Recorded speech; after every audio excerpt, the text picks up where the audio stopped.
There ain't going to be no intro. Welcome to the Jaybefaunt channel. I'm your host, Jaybefaunt Lawrence. So good to see all of you guys joining me today.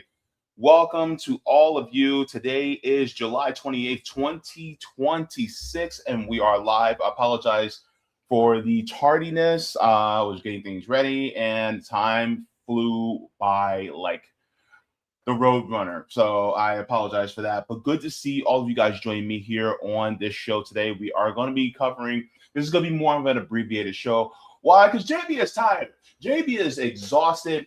JB worked all weekend. Look, let me tell you something, okay? I am at a point right now where I am just like,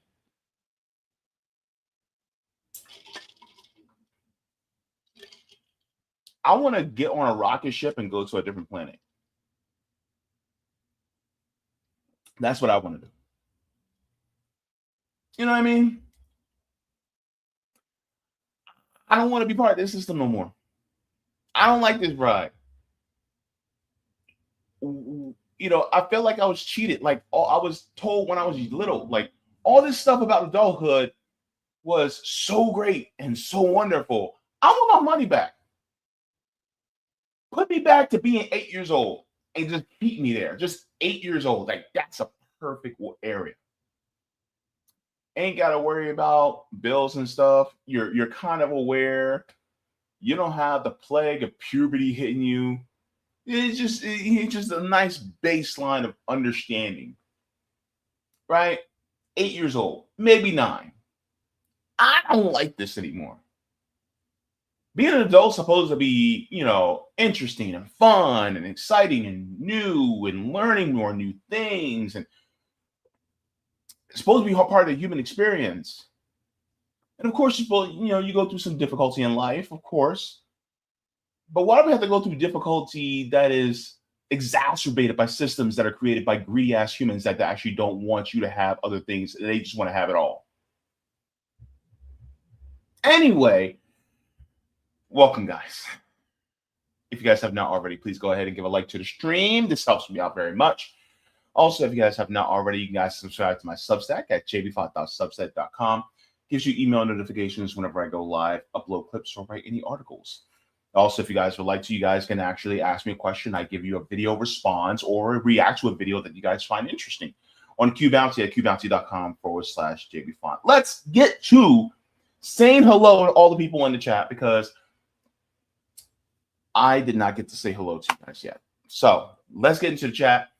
And of course, this is going to be an abbreviated show. I'm covering 2 segments instead of 3. Primarily because one of the segments is going to go longer than I think it will. So I just stuck to just 2 segments today.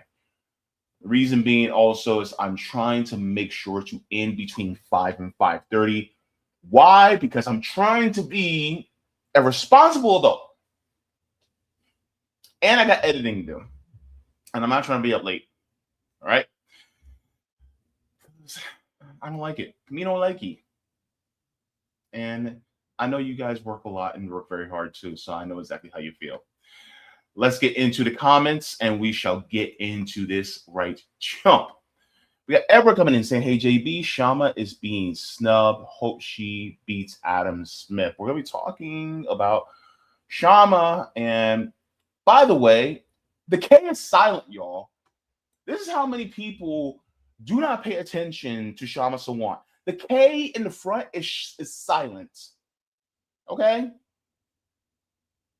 It's not Kshama. It's Kshama. That's it. It's easy. Very easy. You know what I mean? It's like, do you say knife? No, it's knife. Right? It's Kshama. Just look at it the same way you say knife or night. The K is silent. I don't know. Something in me is like, because a lot of Black Americans, particularly, we have names a certain way. And so some people, especially a lot of people who have not decolonized their minds, particularly white people who have not decolonized their minds, they will look at a name and say, oh man, I just do not know how to I don't know how to pronounce this name, yet they could pronounce Schwarzenegger just fine. They could pronounce Chalamet just fine. They can read the Bible and pronounce Nebuchadnezzar fine. Belteshazzar just fine. Meher Shalahasbaz. They can pronounce that from the Bible, but they can't pronounce Duania or Aquanetta. You know what I'm saying? So that's one of the reasons why I'm like, it's Kshama, just the K is silent. It's easy. Easy. Anyways, I don't know what I'm on today, but I'm on one. I am on one today. All right. Also, Holly coming in saying, hello, it's Tuesday with JB Day. Yes, it is. It's also Taco Tuesday. So if you have not got, stay away from Taco Bell because I don't want y'all to get that explosive diarrhea, y'all. I'm telling you, I don't need y'all to have a mailbox moment. You don't need one. I don't want you to have one. I want you to be as healthy as possible. By the way, drink your water, folks. By the way, this is not water. This is tea with lots of lemon.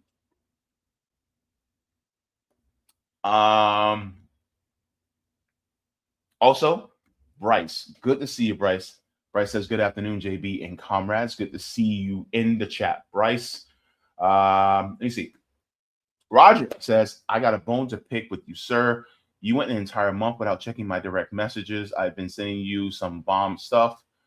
Can't say because you got a job because I check your posting and you've been posting stuff to the public side of X. Yeah, I don't check my DMs very often. I'm sorry. I'm very slow to check my DMs. It's just not a place that I go to very often. Hell, I'm struggling just to keep up with my emails. I'm just not that guy. I'm in a whole bunch of groups on my DMs that I don't even respond to. And then people just automatically add me to groups. And that's one part about Twitter that I hate is that they will automatically add you to groups without your consent. And I'm just like, why am I in this group? And then it looks like I'm being mean or spiteful if, they see a message that says Jaybefaunt just left the group, And so there's a lot of groups that I'm like, I don't want to be in here. It's not because I don't like the people in there. It's that I'm not good in groups. So suffice that to say, my apologies, but it's not just you. It's just I'm not very good with DMs. I guess I'm kind of like a lot of people in this space because it's tough keeping up with DMs. And plus, the only time you see me on Twitter on a regular basis is like I pop in just for a second, just to go through my feed a little bit and then pop out. And usually when I'm at work, I'll pop in like while I'm on the clock, and then I'll read a few things on my timeline, and then after that, break is over. Then I have to go.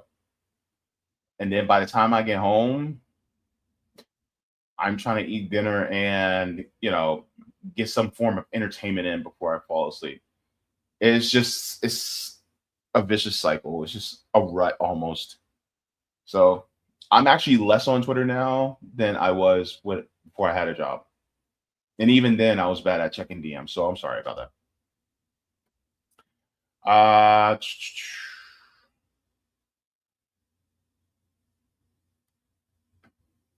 Says, I was hoping you were going to cover the 2026 Outreach Project report that I had direct message, plus I asked Sabrina to send you.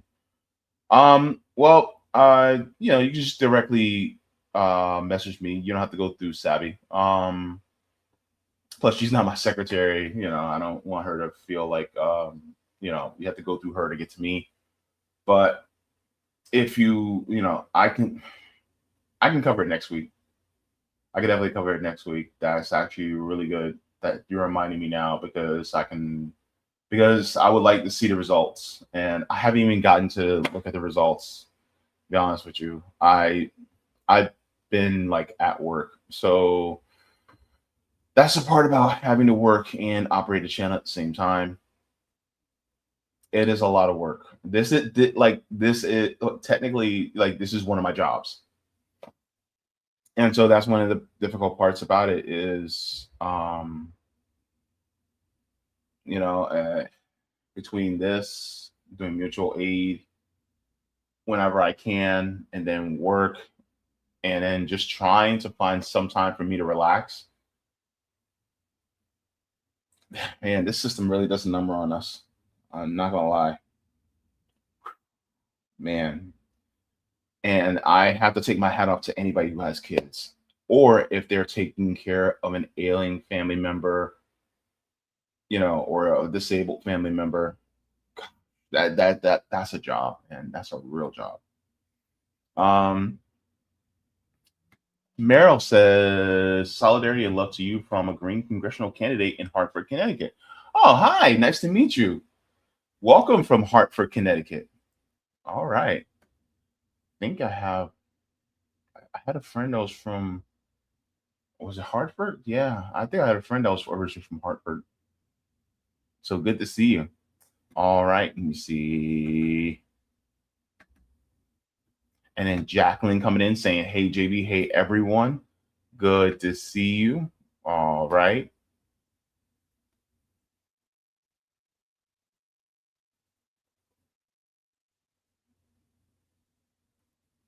Let me see here. Okay, yeah. Sean Rockers says AJB must be an easy show today. It has to be. It has to be, fam.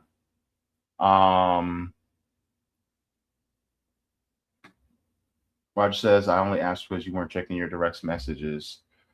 Yeah, yeah.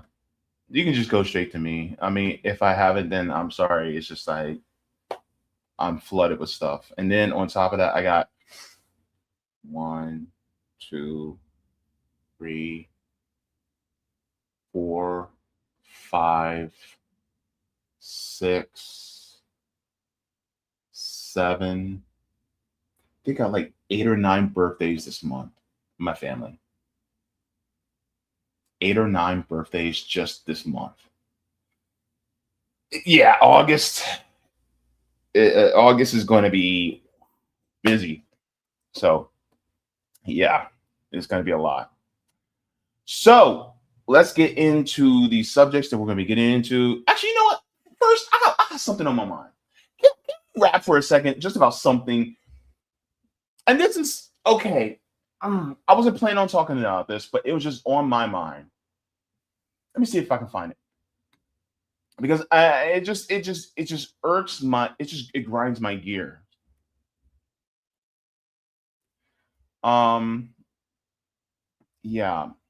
Let me check this out. Um, I wonder if there's an. Let me see if there's an article for it. Hang on.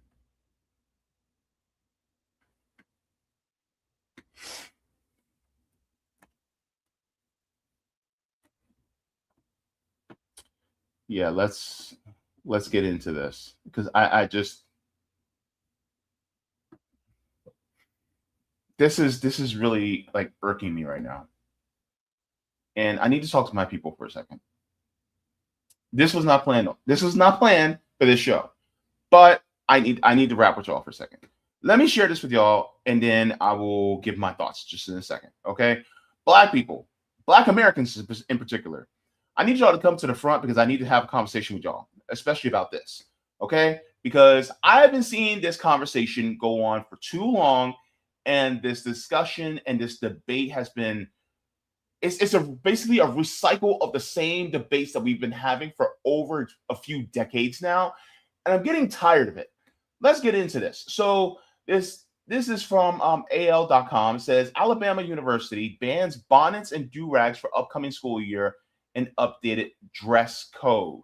Okay, so this is a Tuskegee University. It says Tuskegee University recently announced updates to its dress code policy and behavioral standards for students beginning this academic year. The new dress code prohibits students from wearing bedroom shoes, bonnets, and do-rags in classrooms and in the cafeteria, according to its text. Revealing clothing will also be banned in classrooms, dining areas, and official university events such as convocation. Students attending professional events or business meetings must wear business suits and appropriate footwear for the updated guidelines. Tuskegee President Dr. Mark A. Brown said that the changes aim to give students a solid foundation for the workforce they will enter once they leave Tuskegee, rather than limit their college experience, according to HBCU Game Day. Says these policies also address classroom behavior. Students must keep cell phones turned off during class unless professors give specific permission to use them. The university will monitor attendance more closely, viewing regular class participation as essential to academic success. According to updated policy, the college is preparing to welcome its largest incoming class in 32 years, and Brown positioned the policy updates as part of a transformation focused on career readiness and student outcomes, according to HBCU Game Day. Students were required to develop resumes, complete internships, and identify professional certifications as part of their academic experience. University offers more than 30 professional certifications at no additional cost, according to its website. Okay, so let's go down this line, okay? It says new dress code prohibits students from wearing bedroom shoes, bonnets, and do-rags in classroom and the cafeteria, okay? Now, the whole revealing clothing thing, I understand, right? But do-rags, bonnets. First question I have is, why do we wear do-rags? Especially men in the comments, or if you are if you're a stud and you wear do-rags, why do we wear them in the first place? Right? In addition to that, Black women, right? And some of our femmes. Why do we wear bonnet? Actually, I shouldn't even limit it to that, because I'm now seeing some black men wear bonnets. Why are bonnets worn in the first place? Right? It's to protect hair, right? It is to protect your hair and to keep it in a specific way, right? Style-wise, right? Okay. Now, school is school. Now, if I'm doing an internship at a particular place, then of course I'm going to dress professionally for that specific atmosphere, for that specific place. If I'm at school and I'm just learning, is it that big of a deal for somebody to not to wear a bonnet? How does that interfere with the experience of learning what they need to learn, right? Call me ultra woke on this, but for me, it's like the whole issue of respectability politics basically means that we have to look good for white people.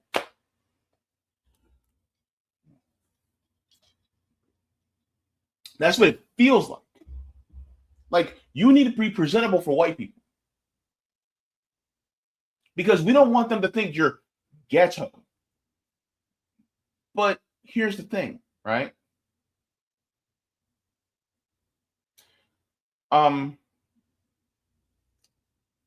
Some of us who are going into these fields, like, we wouldn't wear these at the job. We wouldn't. But we're at school, and like it's like we already know, like, there's a time and place for everything. And some people are like, well, you just need to be presentable. Presentable for who, though? If you're at school, presentable, like, if randomly you're going to be expecting like business prospects or something like that to come by, okay, if that's going to be random, right? But at the same time, what does you wearing a bonnet have to do with your performance on the job? That's my question. Because I'm gonna give you a full disclosure. And this is pre-James decolonizing his mind. I used to be one of those Negroes. Man, if these dudes, if they just pulled their pants up, then they wouldn't get looked at that way. If they didn't dress the way they did, then maybe just maybe they wouldn't get targeted. I was wrong for that. I was a kid. When I was a child, I used to do and say childish things, but since then I have put away childish things, right? I'm older now. I'm more educated. I'm more woke in the real way, not the adulterated BS tokenized way that the Democrats and liberals decide to use woke, right? So because of that, people go, well, they'll treat you differently if they see you in a different light. Yes, that is true.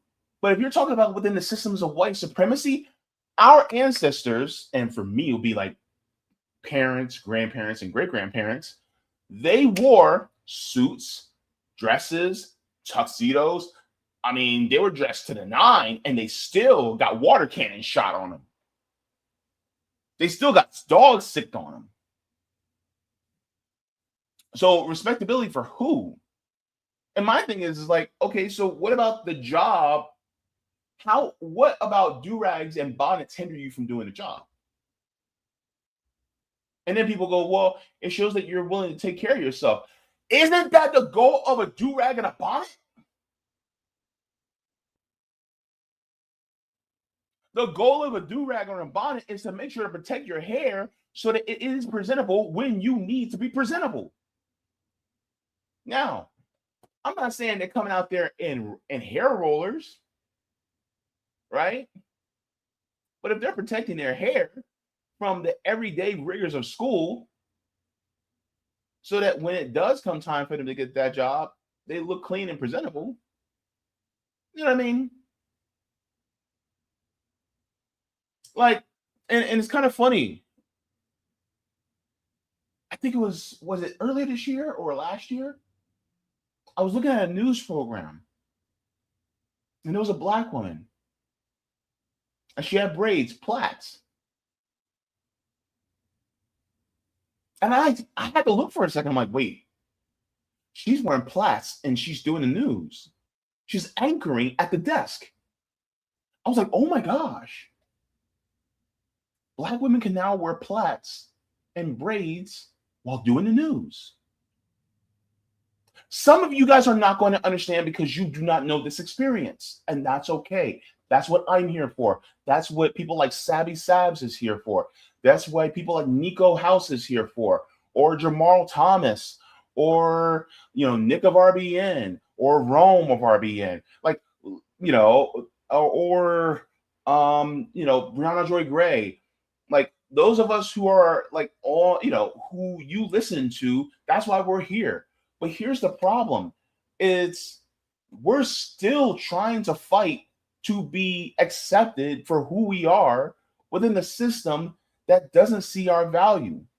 And my thing is, it's like, okay, so what if a white kid comes in with a do-rag?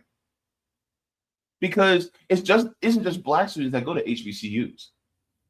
They also allow white kids to go there too. Now, it's predominantly black, yes, but I've seen white kids in do-rags. I've seen them. And so my question is like, why is that the biggest thing? Why does that have to be targeted? And some people are saying, well, you need to look presentable for who? And my thing is, if it's a preference issue, then it's a preference issue. Your problem with them wearing a bonnet or a do-rag is your problem, not theirs. It's like, and your problem with them is none of their business.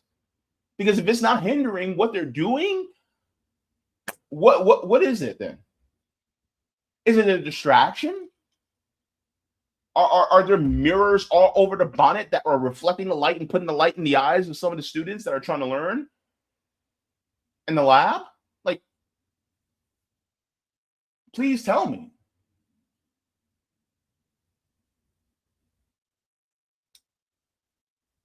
I can get the bedroom shoes, right? But by bedroom shoes, are you just talking about slides? Because I can't tell you how many dudes I've seen with slides and socks on. Hell, at theme parks.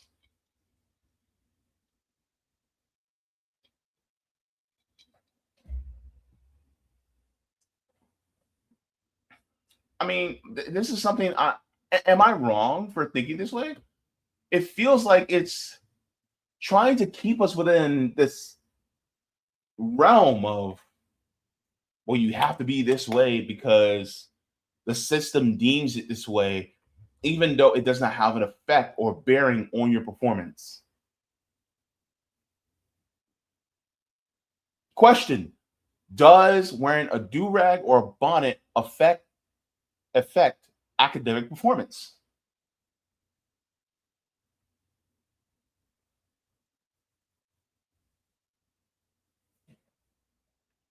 Let me go into the comments because I know you guys are chatting. But this is something that's, a little bit on my mind.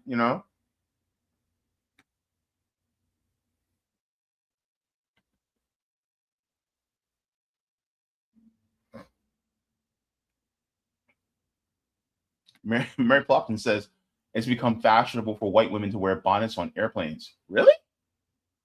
I didn't know that. Interesting.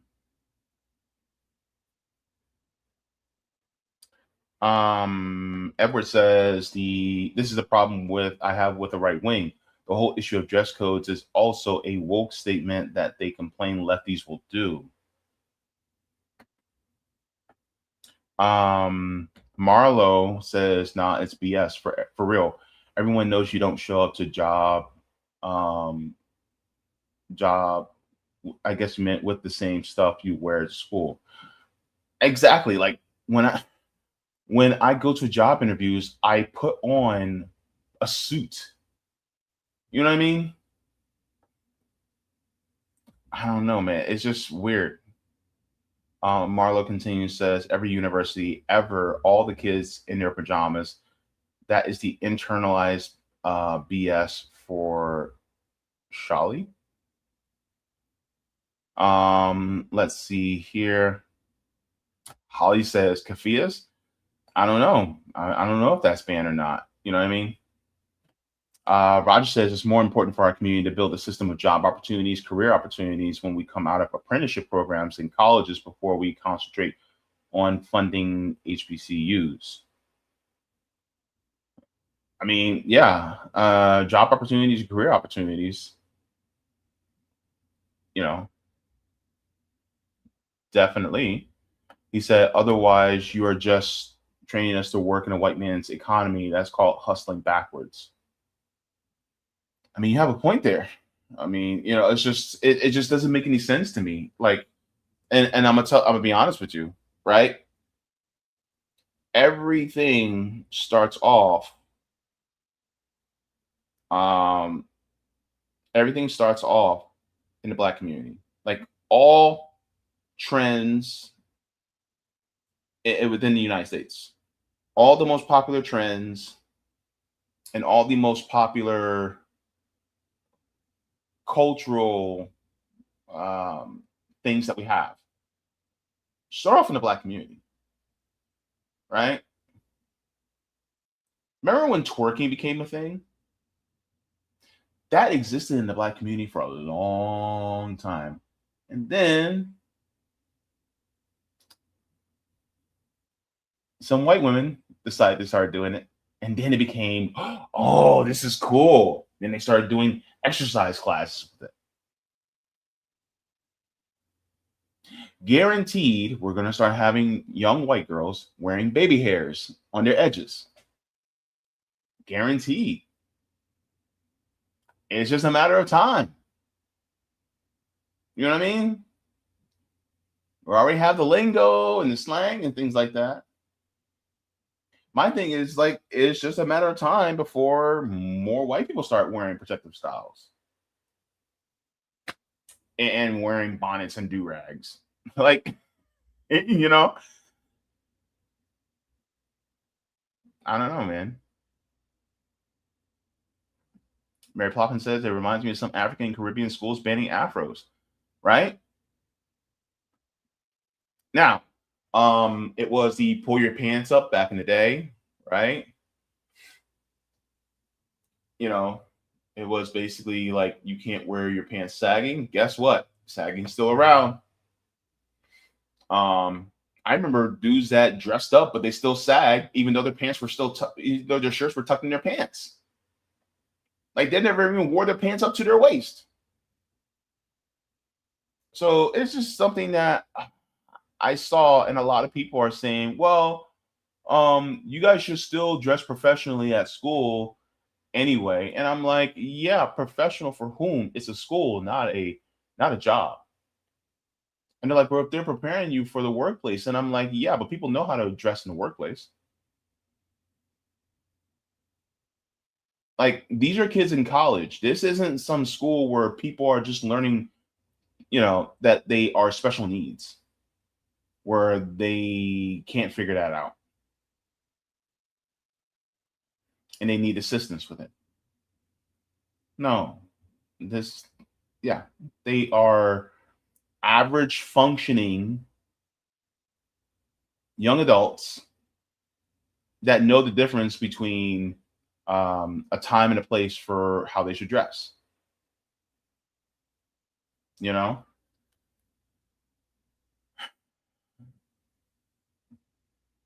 my goodness. Jacqueline says, I've never been to a U.S. state school, but from what I've seen of what people wear in high schools and the films and TV shows, I've not seen one student wear a suit. Yeah, we don't wear suits in high schools, and I never seen us wear suits in college. I never seen us wear suits. Like, hold on, wait a minute. Let me, and thank you very much for this, Jacqueline. Hang on. So we can't wear do rags and bonnets, right? But we can wear jeans, sneakers, fitted caps. Is that professional? Since when was a New York Yankees fitted cap with some True Religion pants and a True Religion shirt embroidered with speckles on it and a pair of Jordans or some Tims? Since when was that professional? If that's not professional, then you shouldn't be able to wear that either. But yet you can wear that.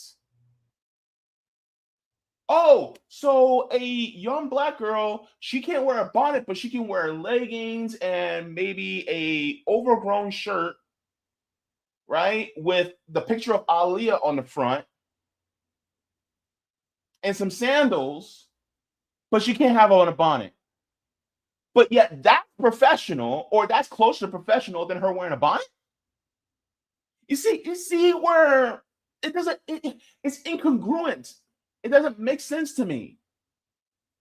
Like, if you require everybody to wear business attire every single time at school, okay, but you're not. We're setting them up for the business world. No, you're not. If you want to do that through attire, then you would not allow things like jeans and sneakers and regular t-shirts. Hell, you wouldn't even allow polos. And yet you guys are okay with that. And what about the white kids that will show up in jeans with a chain? You know what I mean? And in a band t-shirt. And in that one white guy that has the long hair.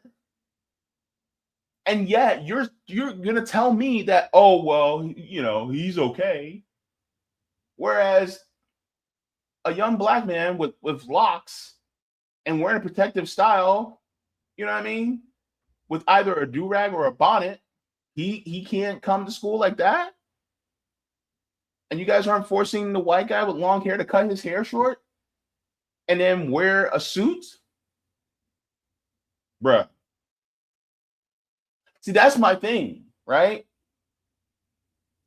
This is why it grinds my gears about stuff like this.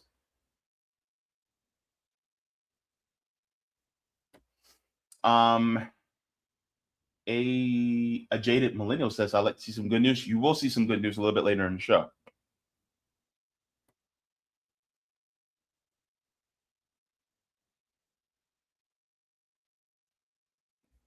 Wait, Roger Mel says, I just looked up a bonnet. It's just a hat. I thought it was those big fancy hats our grandmothers sport in their Sunday's best at church. Yeah. Yeah. Everybody just dressed casual. Exactly. They just dress casual. Right? So what's the thing? Parks and Fun says, JB, I'm looking forward to hearing your thoughts about the Sawant interview. I have a lot of opinions. Good. I can't wait to hear them. Let me see. Jacqueline says, sounds very much like they're being petty, racist, and banning clothing that is predominantly worn by Black people. Let's be real. Let's start off with how a lot of these HBCUs were started by Black people, by white people. A lot of the HBCUs were started by white people. They weren't started by us. So some people want to continue the trend of appealing to a certain group.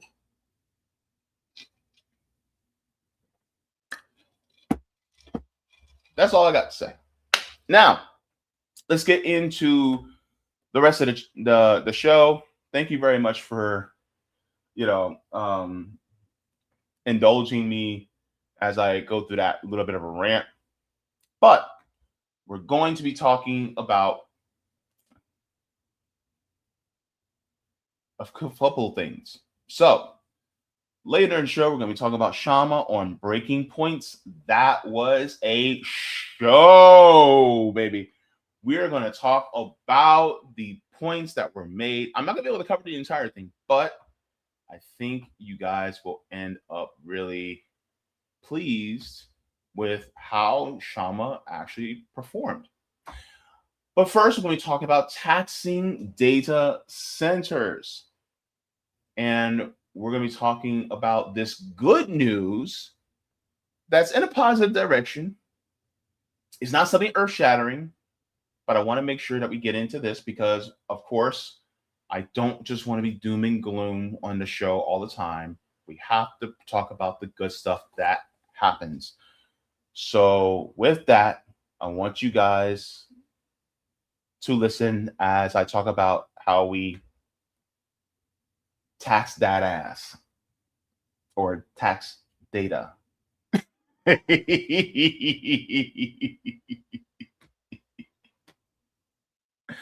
Taxing data centers is something that I think is a more recent phenomenon that we're now starting to hear about in the news today.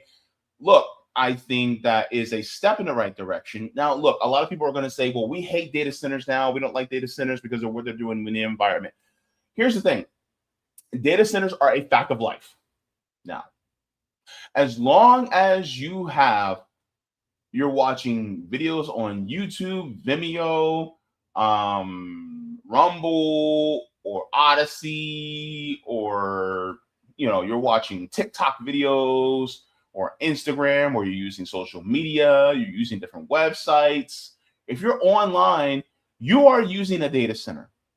Some are used more for AI, others are used for just storing data, right? Because guess what? Like for instance, you go to a website and you use it and you have like all your tweets and stuff like that. Like let's say for instance, Twitter, right? Twitter has data centers. And all the data from all your tweets, all the pictures that you showed, all the likes, the dislikes, and the shares, and the reposts, and the DMs, and all this other stuff, guess what? It is saved and stored on a server. Because, of course, you can't save and store it all just on your computer because that is a lot of data. You need a lot of space in order to be able to do that. So in order to be able to save it, you need a server. Well, servers come in huge, massive groups. These computer servers are called data centers because they store data.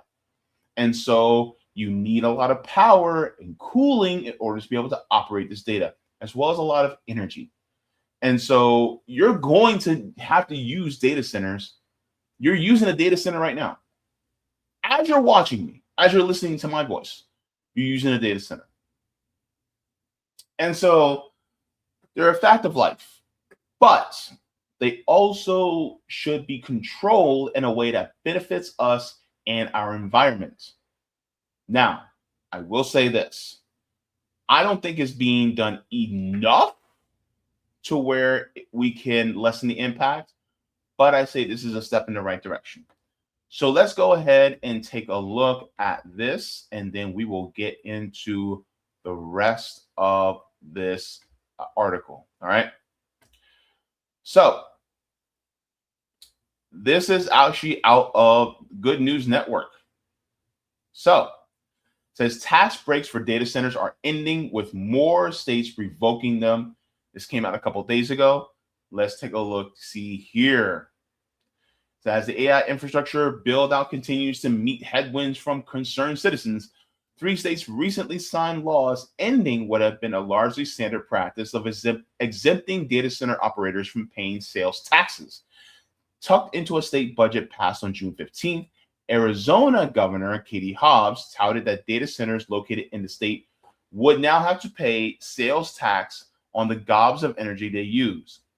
Bloomberg Tax wrote that the exemption had been operating since 2013, and the move is likely to raise $38 million in revenues for Arizona annually. In Washington, Governor Bob Ferguson signed a law that on July 1st removed sales tax exemptions from future equipment needed for data centers. The hardware inside those giant humming hubs of technology has a de facto operating lifespan of just 3 years on average, giving the pace of advancement in the development of semiconductors and thus require routine replacement. Senate Bill 6231 would remove the sales tax exemption for data center operators looking to replace that compute. In late June, the Pennsylvania legislature passed a repeal of tax breaks and incentives for data centers that has stood for 5 years. The bill's primary sponsor cited $500 million gain in potential revenues over 5 years and argues that with the abundance of data centers proposed and already existing across Pennsylvania communities, there's little reason to keep an incentive for future equipment purchases, which was designed to attract the activity to the state a decade ago. So it says, this is from Representative Ray Vitale.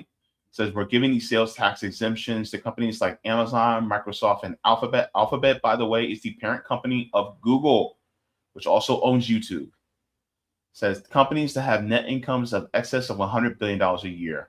Said this is not needed. So this is a positive step, in my opinion, right? Because the thing is, like, these data centers, not only are they technically, yeah, they're economically and ecologically damaging, right? Your bills are going to go up because these data centers are near your neighborhoods, right? And when it comes to the ecology, they're basically tearing apart our neighborhoods. Now, I remember listening to some interview when they talked about how it comes to the energy usage of data centers. Why don't we build data centers and put them in areas where it is a lot colder climate, and then also use more renewable energy sources to power these data centers? They don't want to. Also, we don't have to just cool the data centers with water. There's also different fluids that we can use to cool the systems for these data centers instead of using our own water. But they don't want to. Why? Because it means it costs them more money. And so they rather just do it off of our backs and basically deplete us of our water, deplete us of our air, deplete us of our quietness that we need as human beings, because these humming noises constantly are degrading our health.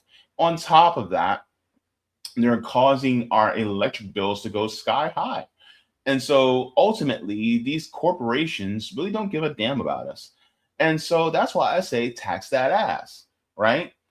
And at least until we can get rid of this system, right? At least until we can dismantle this capitalist hellhole that we live in that are utilizing data centers. I don't think data centers are a bad thing. It is how we use them that is damaging. And it is the same way, like, for instance, It's like if you use something that is not for its intended purpose or for an adulterated purpose, then it is, seen as something bad. Like, for instance, if you use an axe to strike a person with, that is absolutely abhorrent and horrible. But if you use an axe to cut down a tree, or if you use an axe to save a life of a person that is stuck with somewhere, then yes, the axe can be used as a good and positive thing.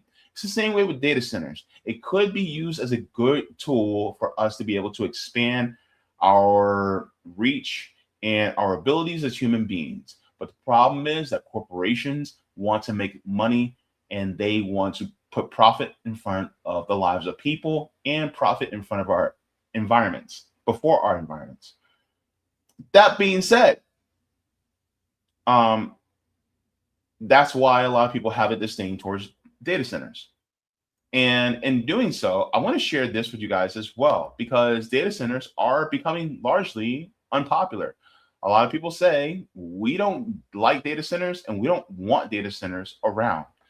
So let's get into this. This is from Pew Research Center. This is how Americans view data centers impact key areas, from the environment to jobs. And so it talks about a broad majority of Americans have heard about data centers, often sprawling computing facilities that are popping up nationwide. But the public has mixed opinions about data centers impacting various areas, according to a new Pew Research Center survey. Attitudes are more negative than positive when it comes to these facilities' impact on environment, home energy costs, and people's quality of life nearby. In turn, larger shares of Americans view their economic efforts as mostly positive than negative. Let's get into the polls, right? So let me enlarge this so that everybody can see very clearly. I want you guys to be able to read this just right. Okay. It says how Americans view data centers impact on various areas. So, percentage of US adults who say data centers are blank for each of the following things. So, data centers that are mostly bad for the environment, 39. Right? So 39% of Americans think that data centers are bad for the environment, right? 14% are say it's kind of neutral. 4% say mostly good, and then 17% said not sure. And then the 17%, if you were to fully educate them, they probably would fall, most of them would fall within that 39%, thus giving you a closer, we're giving you the majority. Home energy costs, guess what? 38% view it as bad, right? As opposed to 21% being not sure. And so it's clear that, look, if the 21% that's not sure were to say, hey, you know what? We're more educated on it now, I think most people would actually lean on the mostly bad, right? People's quality of life, mostly bad, right? About a plurality of people so far. But if you were to take that 22% of not sure, then at least a good chunk of them, probably half, and would be almost a majority of people who say it's mostly bad for people's quality of life, right? Then they say local jobs. People say it's mostly good. Here is the part that people get tripped up when it comes to jobs. These data centers do not require a lot of people to work in them. Therefore, when people think, oh, it's great for jobs, there's not hundreds of people working at these data centers. They're in the tens of ones. That's it. That's all.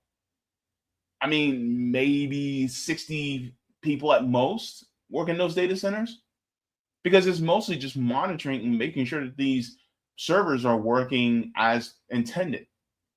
It's it feels like a set it and forget it kind of job. And so when people go, oh, it's mostly good for jobs, it's like, yeah, but for a very small amount of people, they're not that valuable when it comes to jobs. But of course, this is what happens when you have a populace that's not as educated on these things as they should be. And that is by design, because the more educated a populace is, the more they will be against the things that make big corporations a lot of money and that do not serve the people. Let's continue on. So then in local tax revenue, Okay, 23% say mostly good, and then percentage of people that say not sure is 27%, versus being mostly bad is 12%. So people talk about the local tax revenue. But here's the problem, right? When it comes to the local tax revenue. If the local tax revenue is being exempt for some years, then guess what? It's all bad because there's nothing good coming from it. You're basically getting shafted, you're getting hosed. And what do you have to show for it? Really? Like, really, on a community basis, what do you have to show for it? And so that's one of the biggest issues involving data centers. So when it comes to them getting taxed, it does give it a little bit of a benefit, right? The ultimate good that can be done with these data centers are the companies that own them are no longer regular capitalist organizations and businesses, well, that they are more worker owned. Like, for instance, Roger talks all the time about worker owned cooperatives. Can you imagine if Amazon, Meta, and Alphabet were all worker cooperatives? Guess how many people would be for making these data centers that are a lot more ecologically and economically sustainable, right? So, economically more sustainable, they use renewable resources to power themselves. More ecologically sustainable, they use different cooling systems other than water to keep themselves cool, as well as, of course, they're using more environmentally friendly ways of powering them. And then they're far away from areas where they do not harm people. Or what if data centers are just buried underground? Also, if they're buried underground, if you go far enough, it gets cooler, right? Because you don't have to contend with that heat, which also contributes to having less need to cool those data centers. But would that require more money? Yes. Would these corporations need to be able to make profit? No. But in my opinion, data centers really should be a government project. It should be a government project, and these things should be owned by the people collectively. But I've always, had the position that platforms like Twitter and Meta and all these other social media sites, including YouTube, really should be public domain. It should be just a public square for people to share their thoughts and feelings, right? Their art, their struggles, what have you. Because ultimately, if they're this big, then guess what? It deserves to be a public utility rather than a private corporation. And so this is one of the things that we see in regards to data centers. Do I still think this is a step in the right direction? Yes. But it's a small step, but it's a step nonetheless. And so I'm hoping to see more stuff like this happen in the near future, especially when it comes to data centers, because ultimately, this is going to get reined in. It's going to get reined in slightly during this system when we start taxing them. But at the same time, once we get rid of the system, I'm not saying if, I say when, because it's a matter of when, because people are getting sick and tired of being sick and tired. When the system is ended and when it is changed to something that is people centered and environment centered, then we will still have data centers, but the data centers will be used to serve the people and the environment overall. But in the meantime, we have to make sure to tax that ass.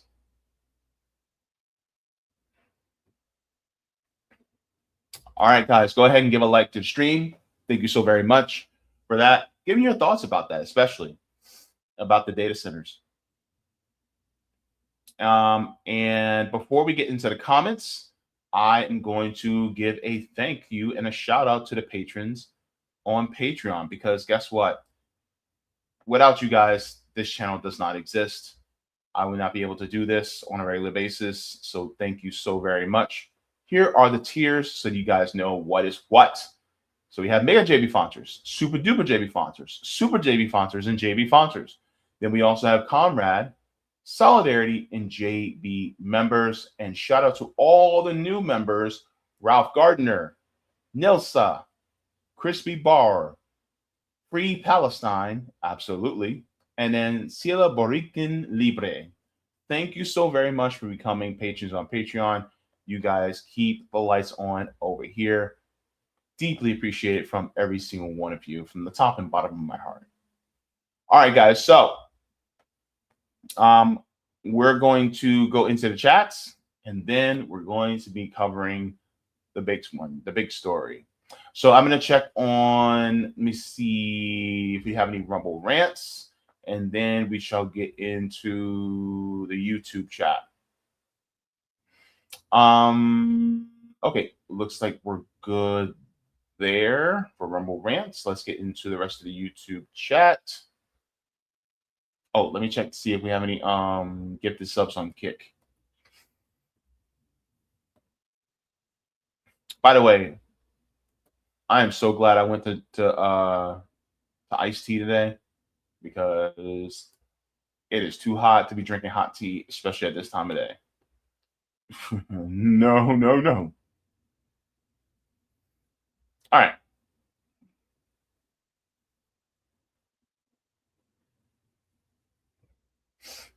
Jacqueline says yes, and the people need to look at the average annual rainfall that's been affecting the areas where there have been a lot of data centers built. That's true. That's actually a really good point. I wonder how many people have actually looked into that. Let me see.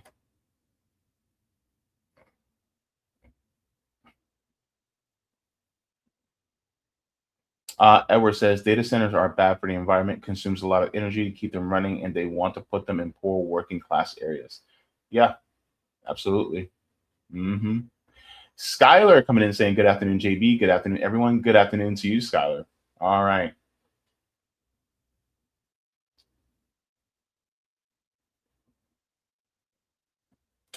Sila says, don't agree you can store your own data.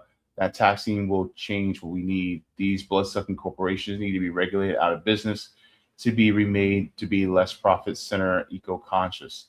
I mean, I think we agree. I'm saying this as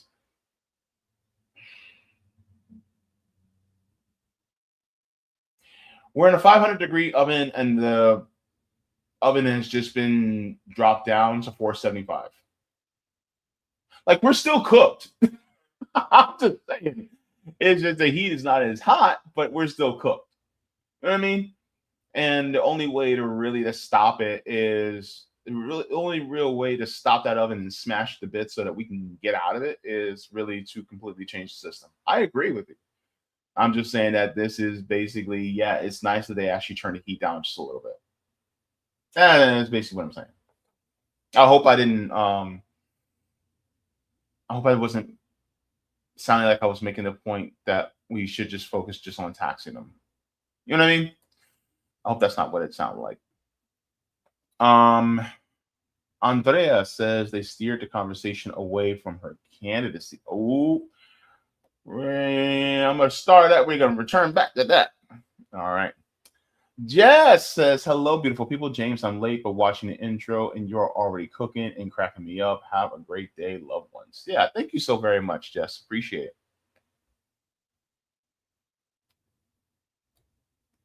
Ooh, wait.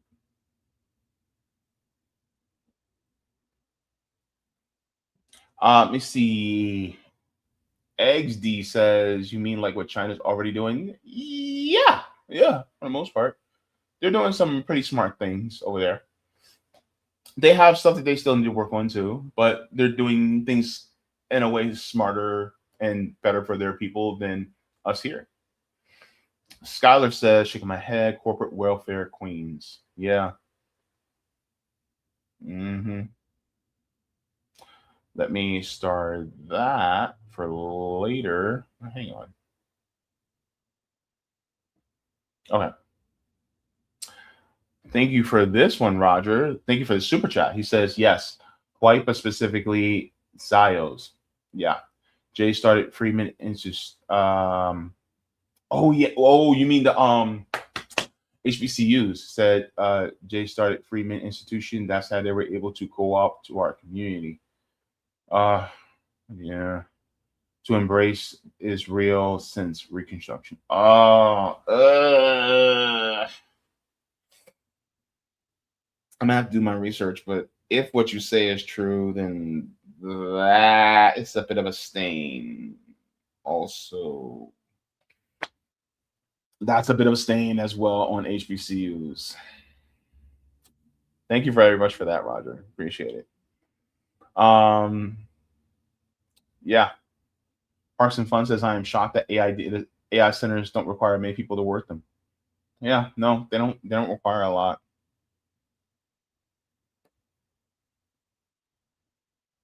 My favorite planet says look up inverted totalitarianism. That sounds interesting. Thank you for that. That's a good question, Jacqueline. It says how much farmland has been bought up by people wanting to build data centers? That's a good question too. Huh. Yeah, and all that farmland should not go to them at all. It should stay farmland. Like that's our food, y'all. It's our food. You can't eat data. You know what I'm saying? Oh my gosh.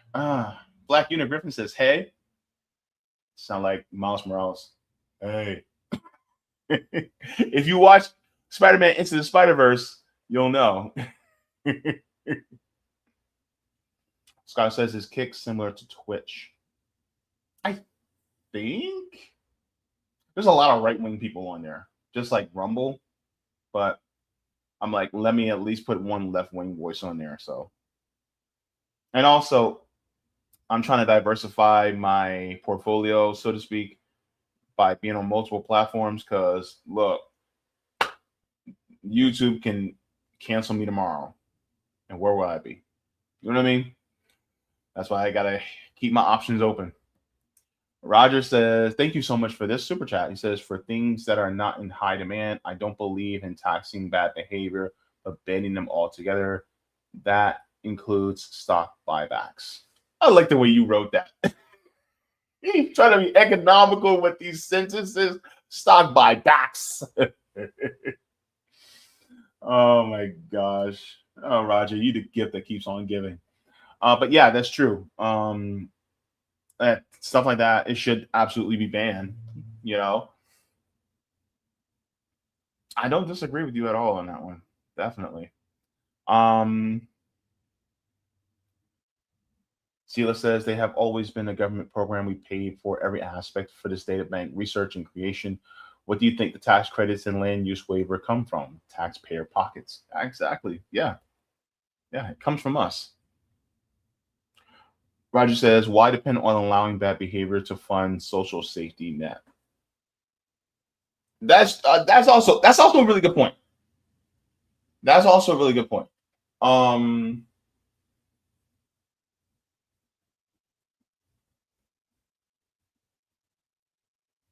we shouldn't. You're right. We shouldn't. I feel like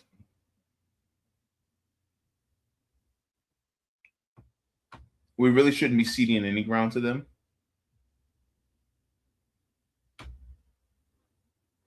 That yeah, full stop. Shouldn't be ceding any ground to them.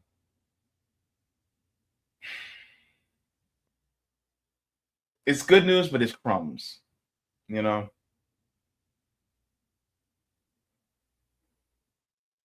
So yeah, take it with a grain of salt. Yeah, you have a point there, Roger. Thank you so much. Let me see.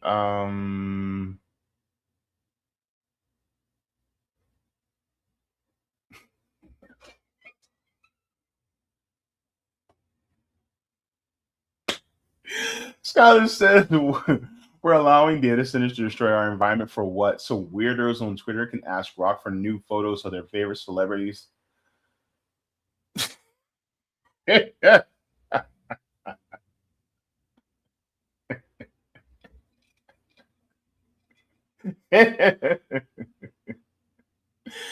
It's funny because it's true. Cheers, Scholar. Cheers. I love my people.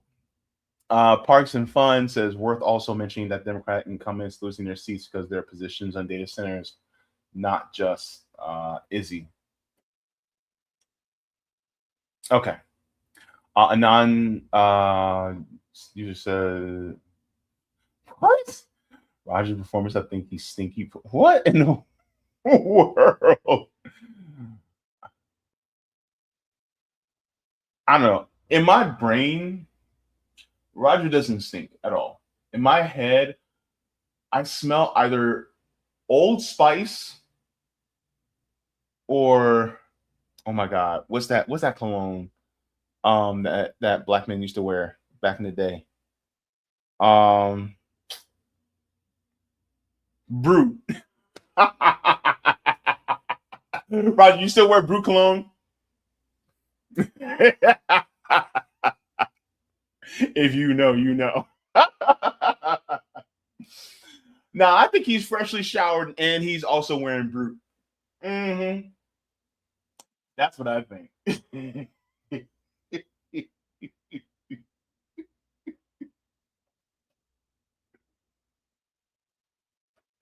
What the hell is in that tea?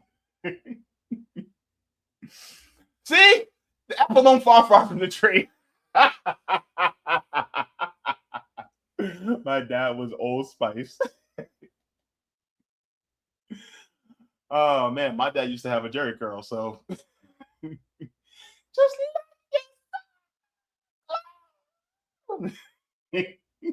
anyway.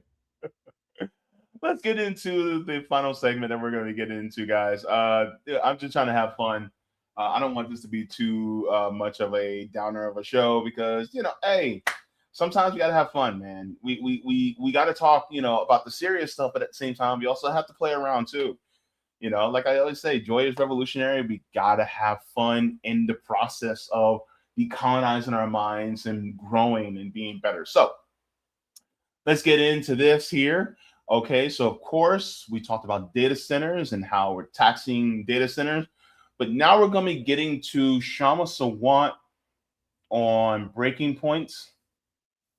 And so we're going to be getting into that. Let me make sure I have that prepared because Kshama really came in hot. She came in hot. So let's get into this. So guys, get ready. We're about to talk about it. This was a home run. This was a home run for Kshama.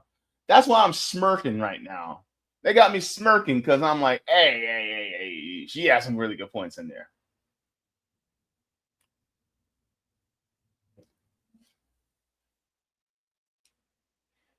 Independent socialist candidate that is running in Washington State, Kshama Sawant, who has also been on this show before, has made her appearance on Breaking Points. And to be honest with you, I think that she basically did a home run. She knocked this interview out of the park. And first of all, Kshama Sawant, you and your campaign, I want to congratulate you on a wonderful way to answer these questions because honestly, looking at the establishment of either the Democratic or Republican parties, they deserve, all the ire that, is directed towards them.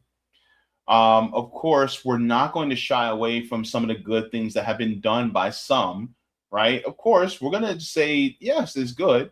At the same time, we're also not going to fall for the okey doke, right? And so, for those of you who do not know, Kshama Sawant is actually running a campaign out of Washington to become the next congressperson out of Washington, D.C. I'm sorry, out of Washington State. And so, just to share with you guys a little bit of her platform before we get into this, I'm not going to go over too much because I'm going to send you guys, I'm going to put the link in the description so you guys can actually watch it. And so she says, fight the rich, not their wars, and all military aid to Israel. Of course, Section 213 of the National Defense Authorization Act just really put merged our militaries, which is treason, to be honest with you. We should be talking about that, not about silly squabbles between one side of the butt cheek versus the other side of the butt cheek, aka the Democrat and Republican parties. She also has free healthcare for all and tax the rich, says fight for national rent control, shut down ICE and detention centers, stop the deportation, says workers need a real raise, $25 an hour minimum wage, fight mass layoffs, public sector living wage jobs guarantee, protect the right of workers to unionize and strike. She says stop the AI data centers. What did I just talk about? Bring AI and big tech into public control and make billionaires pay. Well, she's speaking my language there. Stop the climate catastrophe, take big energy corporations into public ownership. End the war on Black people. Stop mass incarceration, fund housing, healthcare, education, and union jobs. Fight racism, sexism, and all oppression. Fight for trans and queer rights. Cancel student medical debt. Bring down Trump, the billionaires, and their two parties, and no more sellouts. We need a new party. So these, and this goes into more deeper detail because Kshama likes to give nuance to a lot of this, as you guys will see in her conversation with Krystal and Ryan Grim. But I'm just sharing this with you guys to give you just a slight scope of what she is about. So one of the things that I'm going to do is we're going to start on this, and we're going to jump around a little bit. But I want you guys to notice how she answers these questions. She's direct in answering them, but she also likes to give nuance. So it's not an evasion. It is more of an explanation as to why she's answering the way she is, which is different than the average politician giving some mealy mouth word salad, right? So let's get into this. This is out of Breaking Points, and the title is Kshama Sawant, My Independent Socialist Campaign Will Defeat Adam Smith, the Zionist warmonger that she is going up against. So let's start here. Interview one of his primary opponents, and she joins us now. Kshama Sawant is an independent socialist running in the Jungle primary against Representative Adam Smith. Welcome to the show. Thank you so much for having me. Yeah, of course. And so in just a second, I'd love for you to give people a little bit of your background, what you're able to accomplish on the Seattle City Council. But first, I wanted to give you a chance to react to some of that interview with Representative Adam Smith. Let's go ahead and take a look. This is when I was asking him if he had changed any of his views with regard to Israel specifically, because he's taken some interesting votes recently. Jake Sullivan, who just came out and said that he regrets the Biden policy of the bear hug. He thinks they should have done more to restrain Israel. And I'm wondering if you have any regrets, because now you're voting in a somewhat different way, both with the NDAA shift in position, with the Massey Amendment saying, hey, we should blockade. I want to send a message to Netanyahu. At the peak of the Gaza onslaught, you had a complete siege. You had entire neighborhoods that were leveled. They created the largest population of child amputees. Do you have any regrets about your votes during that time period? I don't, because everyone forgets about October 7th. Everyone forgets about what Hamas and Hezbollah and Iran have done. And their desire is to wipe out the state of Israel and all the Jews living there. It is. Okay, so let's stop there because I just need to say this one thing.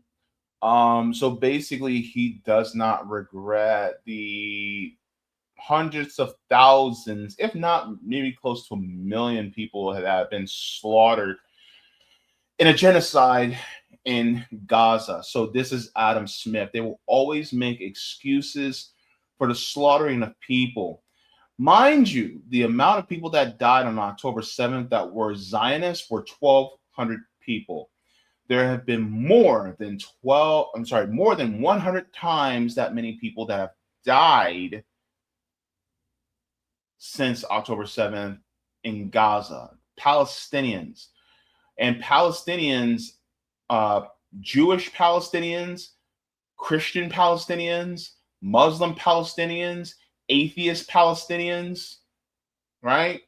It doesn't matter. Gay, straight, trans, queer Palestinians, disabled Palestinians, spicy Palestinians. It doesn't matter. They all were murdered because of what? Them being Palestinian and them existing. And so therefore, for Adam Smith to minimize the harm done to an indigenous people to that land because some murderous, genocidal people who are using a religion to wrap around themselves to make it seem like they're the victims in this, it's just absolutely abhorrent. And so this is something that I think that people really need to reflect on, because Adam Smith is basically trying to make the case that it is okay to commit this genocide based on a retaliation of a brutal occupation and genocide that has been moving slowly but has escalated over 78 years. And so and one of the things that I say is like, okay, fine. You had Adam Smith to come on. Krystal fought back against him. I applaud her for that. I do.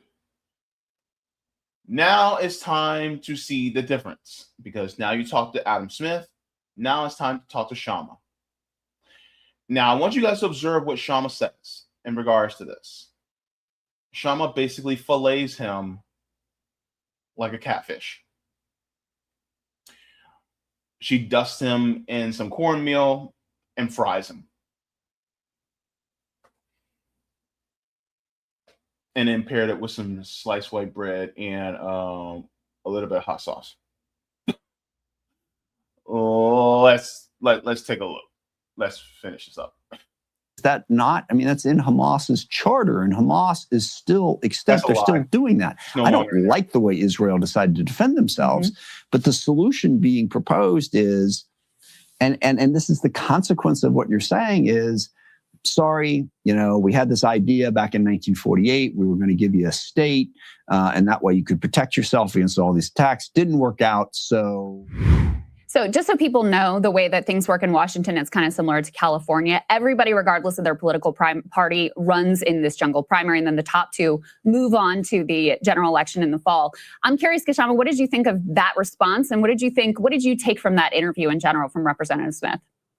First of all, the fact that he reached out to you, Krystal, to do the interview itself to me is an indication of his nervousness, because he's a very, very conservative Democrat. He's a longstanding warmongering Democrat. Let's be clear, he's been in Congress for 29 years, which is longer than many of my campaign's volunteers have been alive.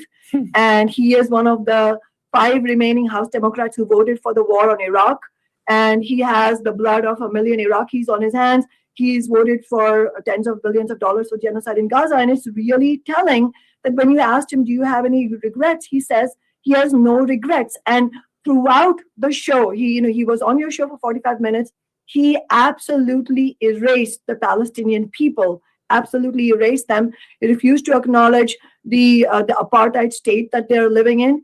And any of the moves he's made right now to pivot away from, or seemingly to pivot away from, his blood-drenched record is, in my view, entirely because of the pressure he's feeling from our campaign. I mean, obviously, he's the Democratic Party as a whole, the establishment as a whole, is feeling real pressure from the recent victories against the establishment Democrats in New York City and Colorado State. But as far as Adam Smith personally is concerned, he is an AIPAC darling. He's bankrolled by the billionaires who profit from corporations, warmongering, war profiteering corporations like Palantir and Lockheed Martin. All of that. So, he's very much an entrenched warmongering Democrat. He's a general among the warmongers. And any pivot he's making is precisely because he is actually specifically being threatened by our campaign. And that is why he literally voted no on his own bill to give Trump $1 trillion for war. I mean, who votes against your own bill when it's only when you're nervous about your opponent? And I don't know if you heard right now, just a few days ago, he said, I think we need $15 an hour federal minimum wage. I mean, it's like newsflash for you, dude. We won $15 an hour in Seattle in 2014, and that Seattle has spread, that $15 has spread to many cities and states because working people organize around it. And these guys are so behind. The federal minimum wage is $7.25 an hour still. And so, can you set the stage a little bit? Tell people who aren't familiar with your career about your kind of first 2013 run and how it is that you got to where you are now. Yeah, I ran. So let's go here for a second because I want to harp on this. The fact that this man essentially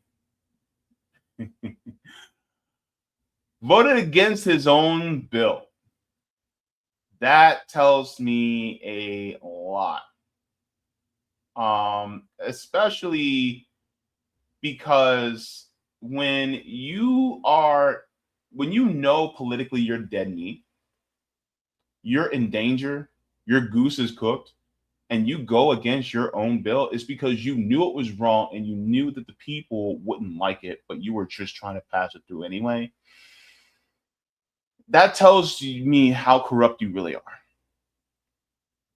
And so to hide his corruption, he voted against the bill. But his bill, that child, let me tell you, my head is itching just from all the corruption because I'm allergic to it. It makes me itch. But that's one of the biggest issues with people like Adam Smith. And so the fact that he had to do that because of Kshama Sawant, he won't even speak her name. Look, I was gonna put this in the thumbnail, but I was gonna put Whoopi Goldberg from Ghost. Like, Adam, you in danger, girl. But the problem is like, how often will you have somebody like Kshama Sawant on corporate media, right? I have to give props. Of course, they had to do it under pressure, but I have to give props to Breaking Points for having her on, right? Will MS Now have her on? CBS, ABC, Fox, CNN, News Nation, Newsmax, right? What about the New York Times, Washington Post, Associated Press? Will they have her on? Axios, Mother Jones, right? Bloomberg, like, will they have her on?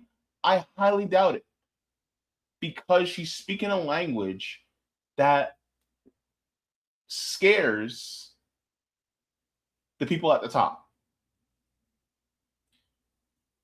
I'm telling you right now, the person that you're seeing in front of you that is being interviewed by Ryan and Krystal is further to the left than Bernie Sanders, Zohran Mamdani, AOC, Rashida Tlaib, Ilhan Omar. She's further to the left than them. And so the fact that she is that much further left, it's like there's a certain line, right, that you can only go towards, and then it's like, nope, you can't pass that point, because if you pass that point, that means you're dangerous to the big corporations. You're dangerous to our donors. You're dangerous to the people that bribe us and put money in our pockets. You're dangerous to them. So therefore, we can't allow you. But now, look at Kshama. And so this is why a lot of people are now starting to look and go, oh, no. That's why Adam Smith is scared. Because, hell, even somebody who's probably around, like, on the part of the left that's like Zohran Mamdani, which I consider the center, right? To me, Mamdani is a centrist. Even somebody that's like in the area of Mamdani would be a contender for Adam Smith. But somebody that with the politics like Kshama Sawant, this is further left than him. Not a democratic socialist, a socialist. That scares him. and the fact that she's raising the most money besides him out of all the contenders. Adam, you in danger, girl. I don't know what to tell you, but it is not looking good if she gets more interviews and more steam. After that victory, you then had the 2015 and 2016 Bernie Sanders campaign, which led to this kind of influx in membership for Democratic Socialists of America. And if we can put up F4, people can see the chart here. You know, it ticks down a little bit, and then boom, you see the campaign of New York Mayor Zohran Mamdani, and you see DSA membership surging again. He effectively, challenged 3 incumbent Democrats in New York City, knocked 2 incumbent Democrats out, knocked out the kind of head of the Brooklyn party who was backed by the outgoing incumbent. Then the DSA wins out in Denver, Colorado. They have a couple campaigns coming in Michigan as well, Detroit in particular. But talk to us a little bit about what your view is of DSA, which has become the kind of big story. I've seen you make an argument that their strategy overall is flawed. How do you square, how you understand the DSA with, how they've done over the last several months and years? I think it's really, really. So hang on, before Kshama answers, I made an observation, and it's quite funny. I think somebody said in the chat, I want to make sure that I give credit to this person because I do not want to take credit for this. Hang on. I think I saw it on Twitter. Yeah, I saw it on Twitter. I don't remember exactly where it's at. But, and my apologies to the person who made this point, and I forget your name.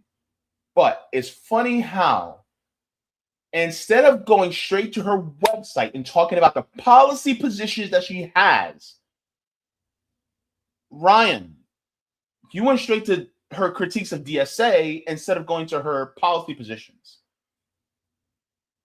Why?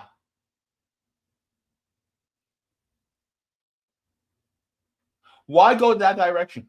Why not go to her policy positions for ending the wars? Right? Why not go to her policy position for healthcare for all? Right? Why not go to her position on national rent control? Stop AI data centers. Why not talk about the $25 minimum wage she's pushing? Why are you not talking about her position on reparations for Black Americans? Why aren't you talking about that? And why aren't you talking about the ending of mass incarceration, which one of the chief architects of was Joe Biden, right? And one of the people who was one of the biggest champions of pushing that type of mass incarceration was people like Kamala Harris. Like, why are we not talking about her policy positions? Why are we talking about her issues with DSA? Why is that the conversation? We need to talk about her policies, not the problems that she has with other people. See, this is why whenever I have a candidate on, I go straight to their website. What are you going to do for us? Not what's your problem with this person and what's your problem with that person. That right now is inconsequential because I want to know, what are you going to do for me? What have you done for me lately? Dun, dun, dun, dun. You know what I mean? And so this is one of the reasons why, yes, she answers this beautifully.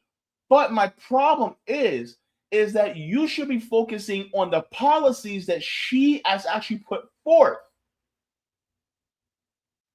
And she's running to be somebody in Congress. And that's important because she not only will be part of the body that has the power of the purse, but that power of the purse is also overseeing domestic and foreign policy.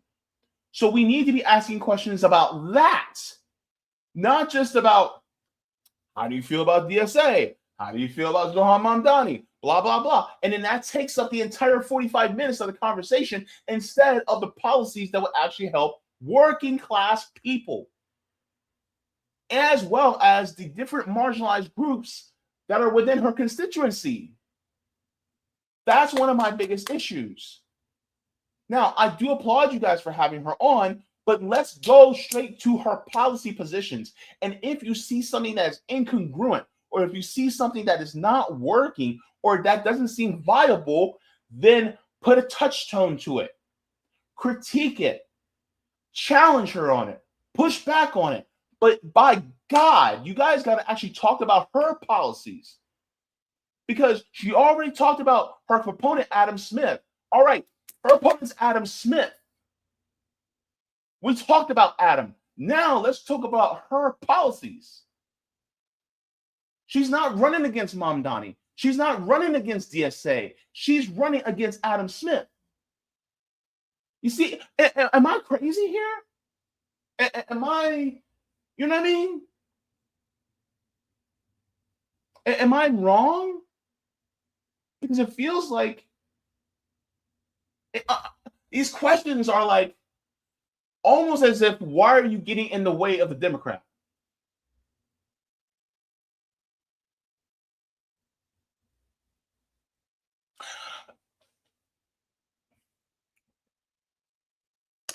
Is my tinfoil hat on a little too tight right now?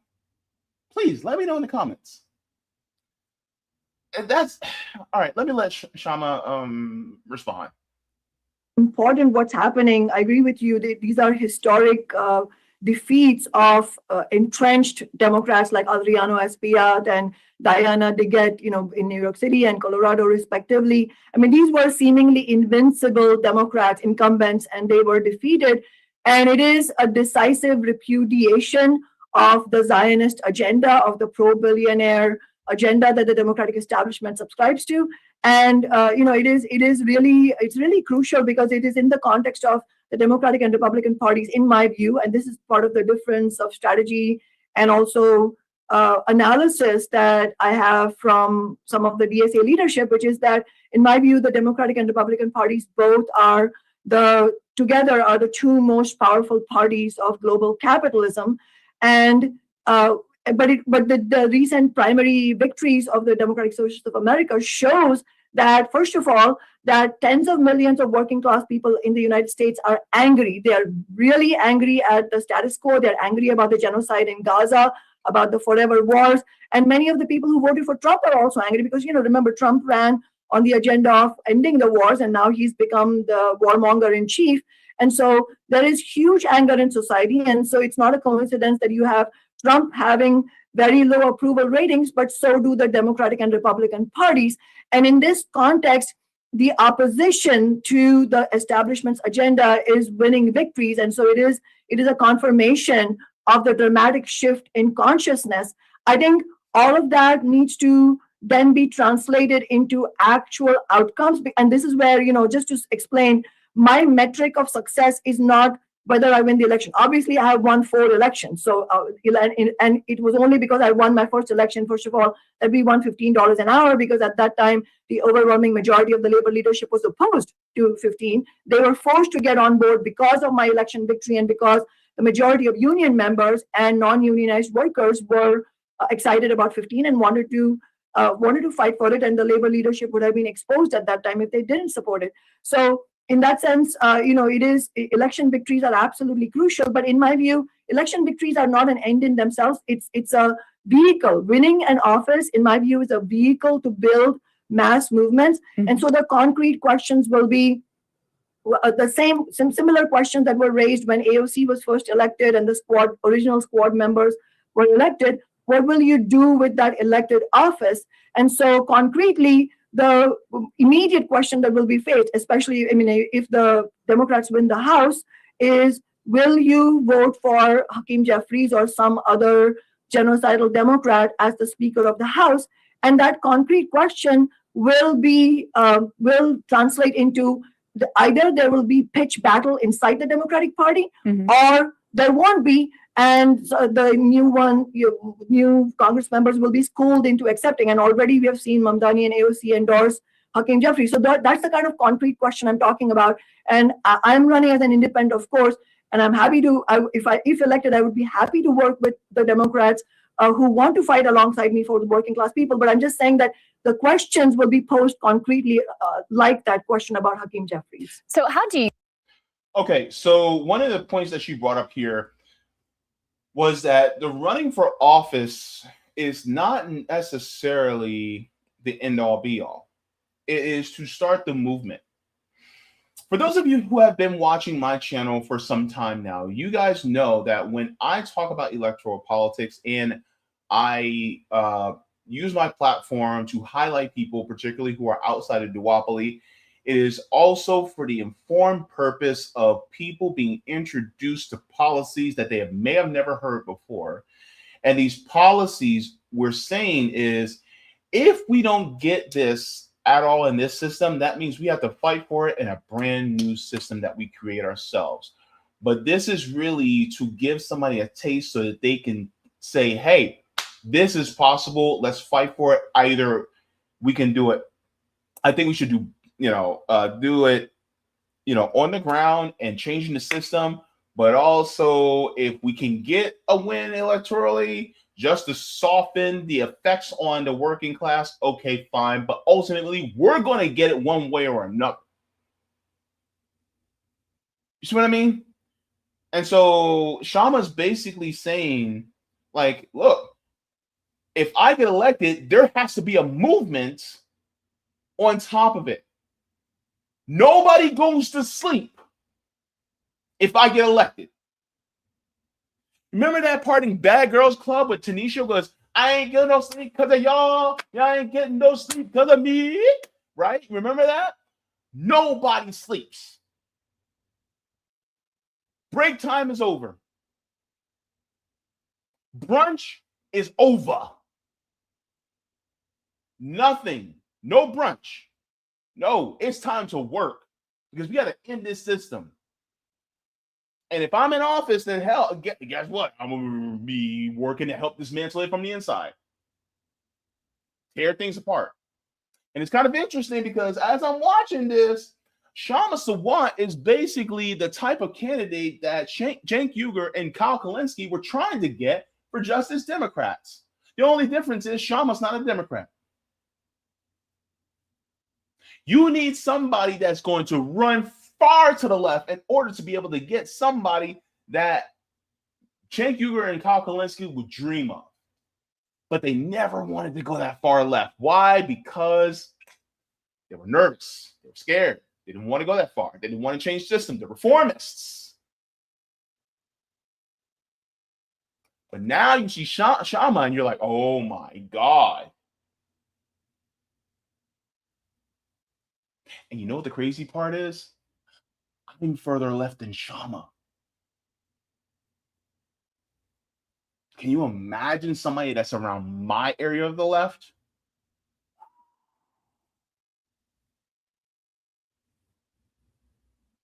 So that's the crazy part about this, right? Is that,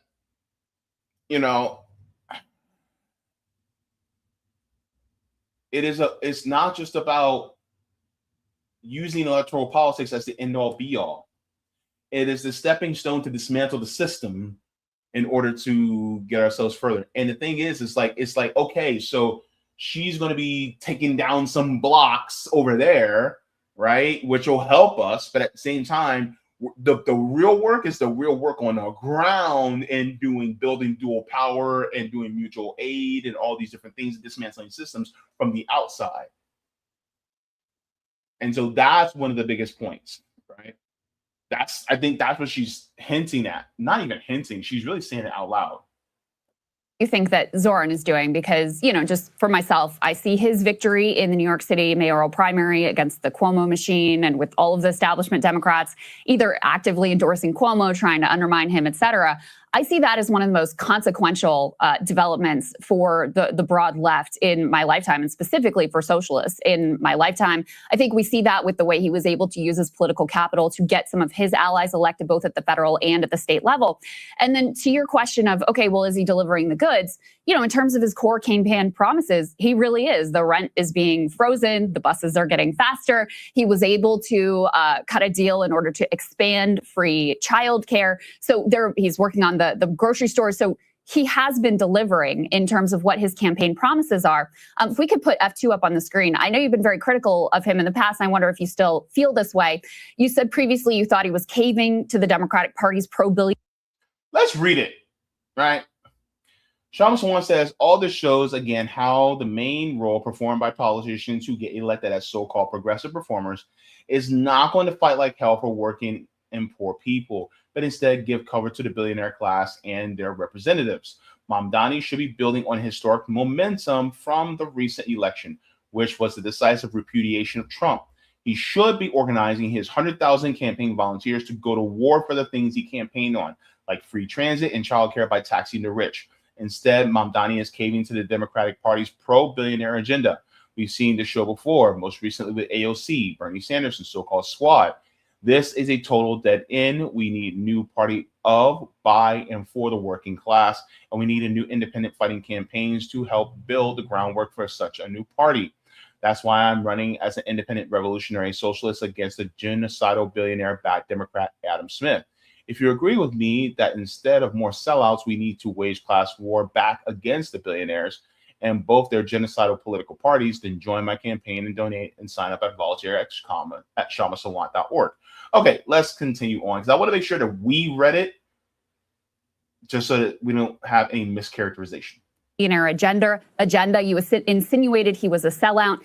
You said that his approach was a dead end, but it. By the way, she didn't insinuate. She called him directly a sellout, by the way. Looks to me like his approach is working. So do you still feel that he is effectively a sellout who is giving cover to billionaires? I think if you look at what has happened, I agree with you, the rent freeze and all of that. And as I've said in previous shows, for me as a revolutionary socialist, I may have differences on various questions of strategy, but as far as working class victories are concerned, I support every single victory. And for me, that is a very, I insist on a non-sectarian approach, meaning that I might have critique, but having a critique of other leaders on the left, in my view, is not sectarianism. Sectarianism is when you refuse to prioritize the interests of the working class in order to prioritize, your petty, differences or petty quibbles and stuff like that. And so, is the rent freeze important for the working class, that is, whose lives are going to be made better by that? Yes, absolutely. The question, though, in my view, is everything else that's missing. And so it does bring up the question of strategy, which is how much can you win and for how long can you win based on the approach of trying to sweep talk the billionaire class, trying to make deals, as you said, Krystal, cutting a deal. I don't subscribe to the approach of cutting deals. I subscribe to the approach of using elected office to build mass movement. So his campaign itself, and I've been very clear about this, his campaign itself was very much, the approach he used was very much something that I have used in my campaigns, which is to mobilize thousands of people into action, literally having door knocking throughout the city and running on very concrete demands and being emphatic about repeating those demands everywhere you go in your stump speeches. All of that is very, very crucial. But then when you win elected office, what do you do with that office? That's the difference. And just to give you one very concrete example, sure. Is rent freeze important? Yes. But if you look at the big picture of what's happening to housing right now, private equity owns about 1 in 8 apartment units in the nation. And this is specifically very true in New York City. You're seeing Blackstone become the city's largest apartment owner, getting $225 million in tax breaks. All of this, these are just examples I'm using just to make the larger point that the big picture that's missing when we only look at, isn't rent freeze a win? Yes, it's a win. But I'm talking about the big picture of capitalism in which everything is going downhill for working people, not to mention the climate catastrophe. And so the approach that's needed is going to be a fighting approach that I've used, which is actually mobilizing hundreds of thousands of people into action. And just to, I want if I could just on that, Kshama. Okay, so here's my thing.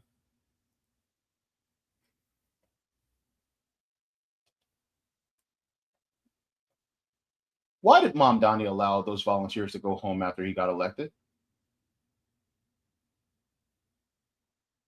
Why did he send them home?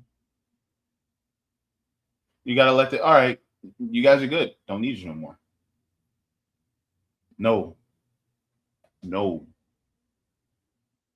I still need you. You guys are going to start knocking on doors. You guys are going to be approaching people on the streets, just like you did in my campaign. Guess what? Now I'm going to be using you guys as my surrogates while I'm in office, in order to be able to tell people and go, hey, we need to stop these AI data centers, or we need something more for working class people. We're not going to stop. Or those volunteers, hey, come out. We're going to be doing some mutual aid for the community in this particular area. We're going to be helping build up this within the city of New York. She says that not just wheeling and dealing. It's like, no. It's basically strong-arming the establishment, not making deals with them. That's what she's saying. I'm not making no deals with you.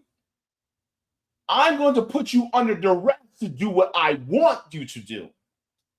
I got the popularity, not you. So guess what? You're going to do what I say. They voted for me. You do what I say. Because guess what? We are of the same mind. So guess what? You're going to do what we want. I'm not making deals with you. You want to stay where you're at, you have to come through me.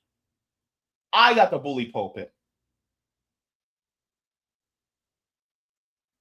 But the problem is, it's like we got to play politics. The problem is, playing politics is playing the game of capitalism. I think that's what Kshama's saying. You had all those people.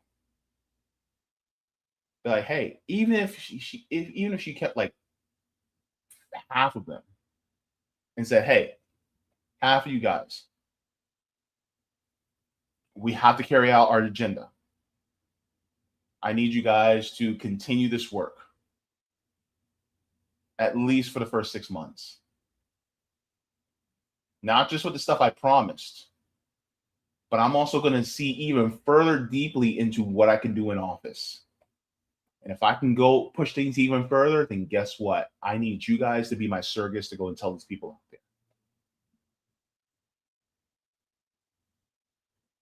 And that's what should be done.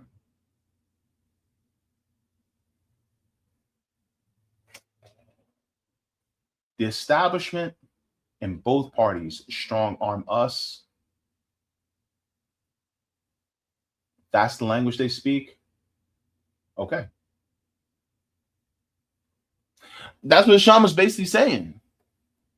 They strong arm us. Well, who's got the strong arm now?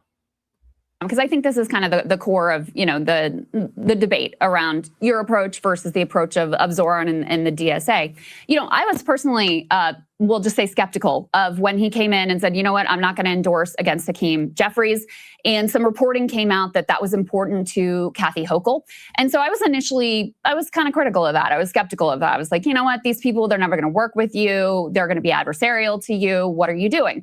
Well, I think that I was wrong and he was right, because ultimately we have to deal with the reality that Kathy Hochul is governor of the state. Donald Trump is president of the United States. We would like it if that wasn't the case, but that is reality. And he was able to secure a very significant win for working class people through being able to work with Kathy Hochul. Now, when he, for example, went and met with Donald Trump, he literally called the man a fascist to his face, but he also has not had the, massive invasion of New York City that we saw in, for example, in Minneapolis, which also has very important consequences for working people in New York City. So from my perspective, as someone who now is mayor of a city responsible for millions of people's lives and is trying to cut a balance between, a revolutionary objective, but also working inside a system as it exists, I think he's really struck that balance well of leveraging the mass movement that he built and that DSA has,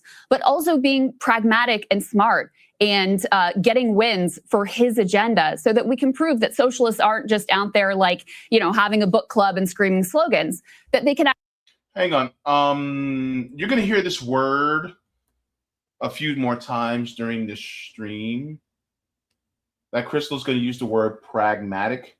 Here's the problem with that. Pragmatic or pragmatism in politics speak is just meaning watering down your message to appeal to the masses. But it's not really the masses of working class people. It's to ease the minds of the people who are more affluent and the very rich. That's what they mean by pragmatic. Because ultimately, if you were to ask the working class people, and by working, I mean working poor people, right? We'd be like, no, tear this motherfucker down. And not tear it down in a destructive way, but dismantling and rebuilding new systems that actually favor us. But the whole pragmatism, it's just politics speak for watering down things so that it doesn't scare the more affluent people.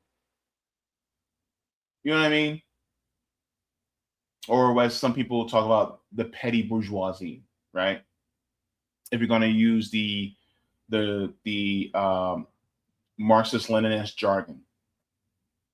And so that's what it feels like to me. And I just wanted to point that out to you guys. You're going to hear her say that a few more times.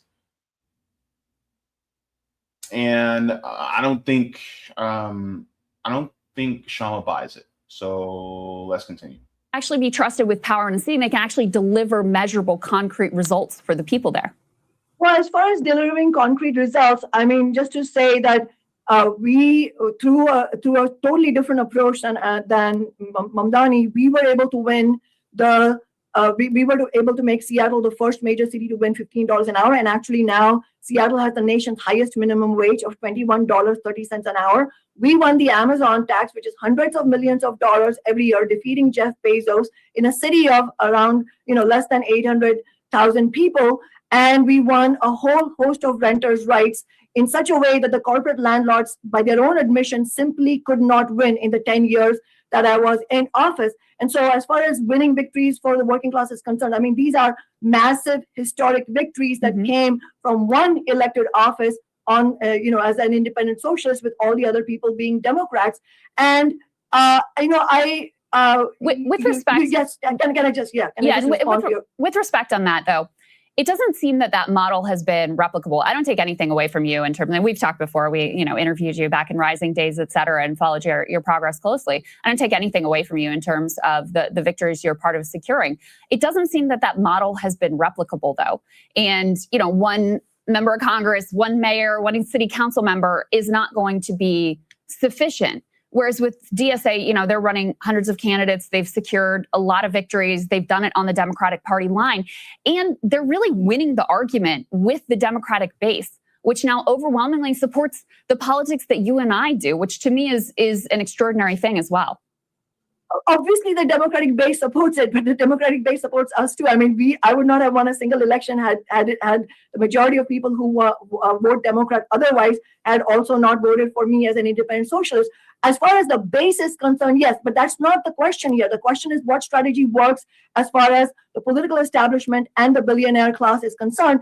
And you say that Mamdani and the DSA leaders have been leveraging mass movements, and I don't agree with that. They haven't been leveraging mass movements. In fact, they've been doing the exact opposite. And just to give you a concrete example, as far as Kathy Hochul is concerned, Kathy Hochul's back has been against the wall, had been, and so far, especially with the rising consciousness and the anger against the Democratic Party. So in my view, the job of socialists is not to help rehabilitate the political reputations of politicians who are widely exposed as sellouts, as arch-Zionists, as pro-billionaire politicians.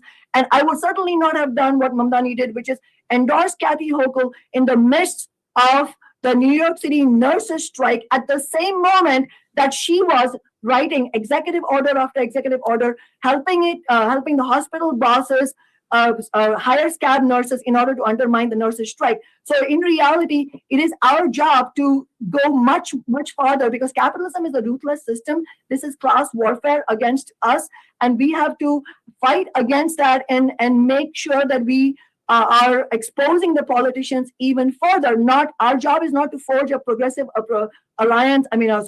Some sort of private alliance with Hochul. Similarly, with Hakeem Jeffries, we have to actually push back against that. And right now, the establishment is feeling the heat. And so at this moment, we should not be helping them. That is the part I disagree with. We should not be helping them. We should be going all out. And you know why? And I want to quote a political article here, which is saying it from the establishment side, but it's making the same point that I am making, which is that the capitalist class and their representatives, they are extremely malleable. They will try and adapt to find some way of continuing to survive despite the waves of revolt that come in every era. And our job as revolutionaries is to push back against that. And, they say that every movement becomes the establishment at some point. A lot of the elected officials who are in office now were once part of a movement. This happens every 20, 30 years. It's not a bug, it's a feature. So of two-party politics. So that's this guy from the Democratic establishment recognizing that, yeah, we need to present a different presentation in order to quell the revolt and so on and so forth. And I'll tell you one thing, you can maybe win rent freeze with the approach of trying to sweet talk the billionaire class and their representatives, but you're certainly not going to win the big ticket items that working people need, which is universal public health care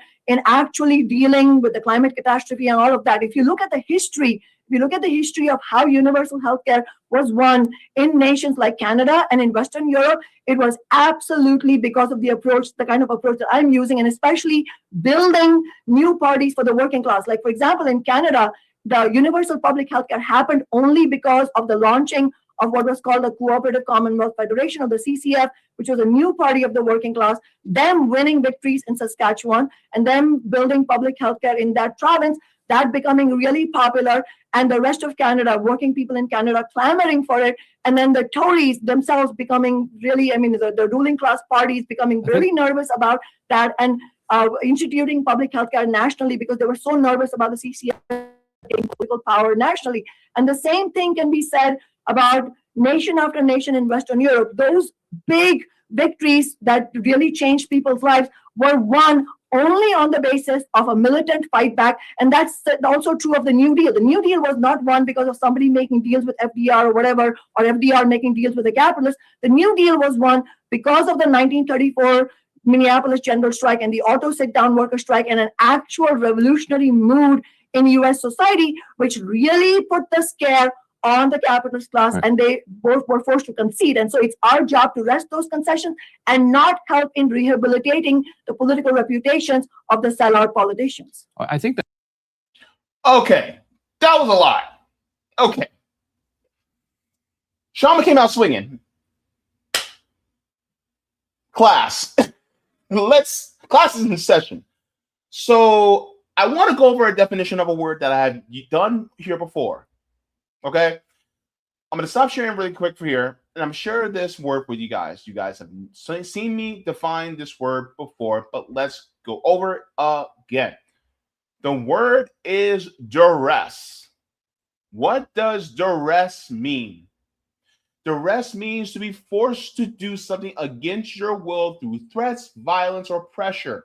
It is commonly used in the phrase under duress to describe an action taken only because of fear or coercion. Now, why did I bring this up? Because this is exactly what Kshama Sawant is talking about. So right now, what we see between people like AOC and Hakeem Jeffries or Zohan Mamdani and Kathy Hochul, things like that, it is basically a you scratch my back, I'll scratch your back, right?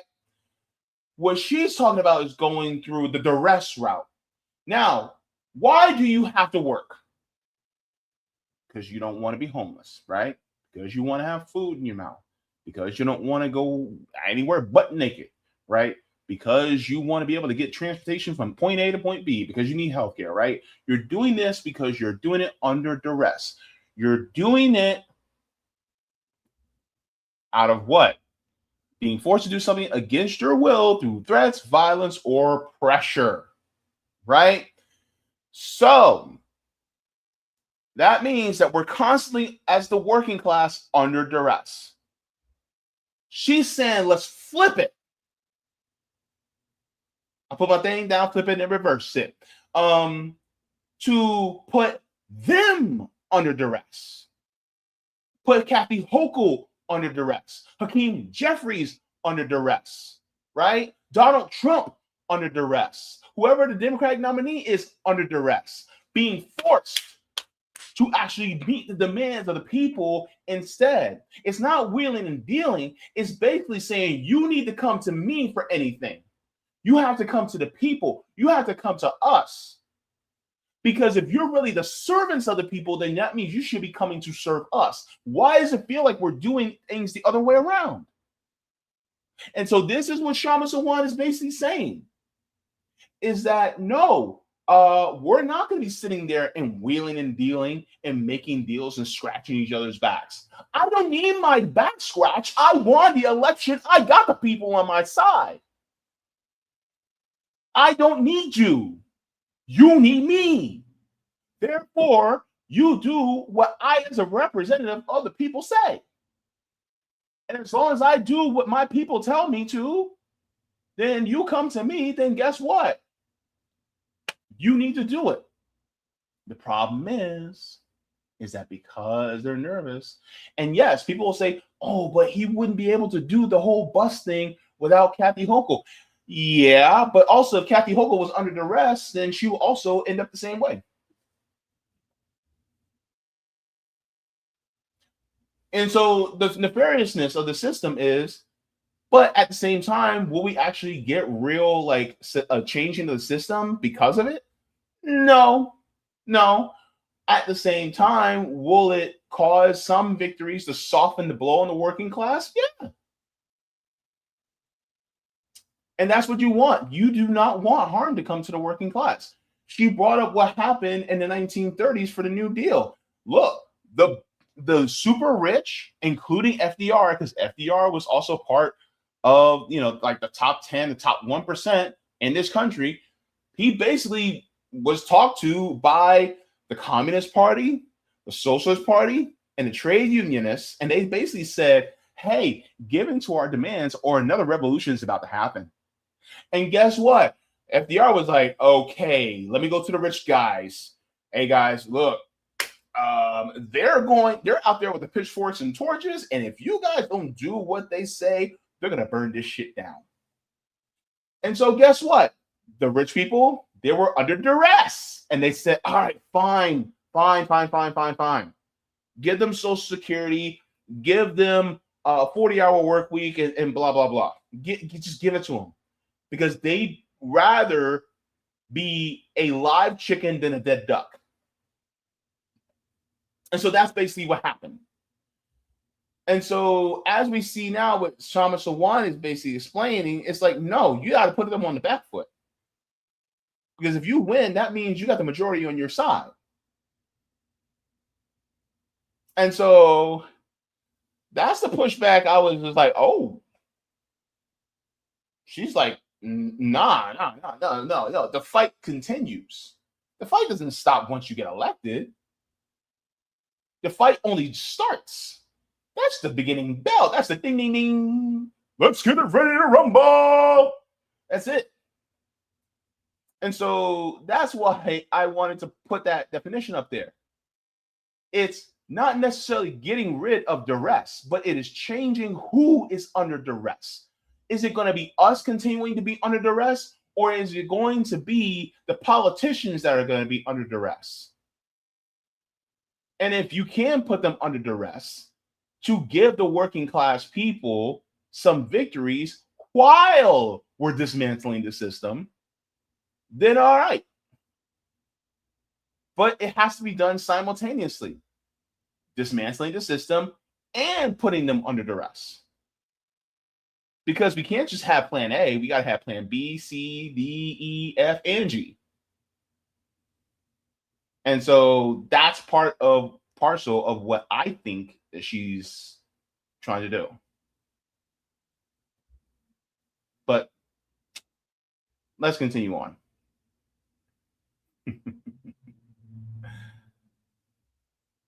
This is really interesting conversation, man. That history is all accurate. I think the part that I'm confused about is why it wouldn't also apply to the strategy that DSA is undertaking. For instance, like if you compare their broad idea, they're a socialist organization that is, going for long-term, socialist revolution in the very long term, but in the immediate term, they're trying to reform the system and trying to reform the situation for working people by running candidates in elections. Your organization, it was Socialist Alternative, then I think Revolutionary Worker that you started in 2024. Long-term vision of revolutionary socialism, short-term vision of reform for working people using the electoral system. They have now, well over 100,000 members. I think you could let us know what yours is at now. But otherwise, what's the difference between the two things? Like you guys both want higher minimum wage, you want higher taxes on the super rich, you want protections for tenants, you want to go after the landlord class. Like, what is the actual difference? It feels to me more like just kind of rhetoric and how we talk about each other rather than something substantive. Like, what am I missing? Like, what's the fundamental revolutionary difference between your approach and what they're doing? Now, my answer would have been, if I was the one that was running for office, is that they want to put reins on capitalism. I want capitalism gone entirely. I want workers to own the means of production. I don't want to tax the billionaires. I don't want them to exist. See what I mean? That's the difference. I don't want to water down capitalism. I want to dump it out of the pitcher and refill the pitcher with regular water. I want to rinse it out too, and then fill it up with water. That's the difference. I don't want a social democracy, because social democracies only have what they have by exploiting the global south for what they have. Just look at places like Norway, Sweden, Iceland, Italy, Germany, France, the UK. Look at all these countries. How did they get to where they're at? Because a lot of them resources that they have, they never got that. They didn't have that on their own. They got it from places like where? Africa. So that's the point, right? Why am I going to have a system that exploits the global south in order for us to have, I am not going to allow a system that harms and murders people in Sudan just so that we can have the cobalt and coltan there. But, we have strong unions in Apple and in different companies, Motorola and Samsung. But at the cost of whom? You know what I mean? Like, no. You know what I mean? That's how I would have answered. I would probably be a lot more artful than that, but let's listen to what Kshama says. Well, I don't actually believe that the DSA leadership, or at least the part of the DSA leadership that we're talking about, actually agrees that capitalism needs to be overthrown. That is why they go around saying things like, we want to govern capitalism. I don't want to govern the capitalist system. I want to overthrow the capitalist system. That's not their view. If that was their view, and if, they can speak for themselves, but I don't think so. But if that is their view, then they're going about it in exactly the wrong way, because a big part of the task of revolutionaries is to actually expose the role that is played by the representatives of the capitalist system. Because, a lot of times people are clear about, well, is Jeff Bezos on your side or not? Of course, he's not on your side. And even that, sometimes it's not clear. But certainly there's far more confusion about the spokespeople of the capitalist system, including the Democratic Party and even the Progressive Democrats. So if you look at how, for example, one of the leaders of the New York City DSA recently responded about, do you think Chuck Schumer, what do you think about Chuck Schumer? And she says, well, I think generally I'm not opposed to him, but this and that. That is the type of thing that you should not be saying, because you have to oppose just somebody like Chuck Schumer. You have to oppose somebody like Hakeem Jeffries. So if your goal is long-term revolution, how on earth is that going to be achieved by actually being in a solidarity with the representatives of the capitalist system? Look, the capitalist system does not work in that way. The capitalist system is class warfare against the working class. That's that's the, it's not because I'm saying so, that is so. And so a lot of these approaches of, let's make deals with the Democrats, all of this is presented as 4D chess, but it's not 4D chess. Ultimately, it is a sellout of the working class. And we have been through this over and over again. And at this moment, it may not be clear to some people, but in reality, it is pointing to exactly the wrong way. And as far as you all saying that this model has not been replicable, that is because it is very hard to do what I'm doing. When you do what I'm doing, it makes you enemy number one of the ruling class. And that is what many of the gatekeepers, many of the leaders of DSA and others, they don't want to take on, because on a personal level, it makes your life very, very hard. But that is precisely the approach you need, let alone revolution. That is the approach we're going to need in order to win universal public health care. And so I don't agree with Ryan that this is just a historic point of view. This is not some historical artifact. Today, we need to win universal public health care. Today, we need to end all military aid to Israel. Today, we need to end, to have a permanent arms embargo on Israel. How is that going to happen? I mean, Krystal asked Adam Smith the question, why is the Democratic Party even passing an NDAA? Right now, the question that any of the DSA Democrats should be asking is, why are the Democratic Party even passing any, let alone co-authoring like Adam Smith?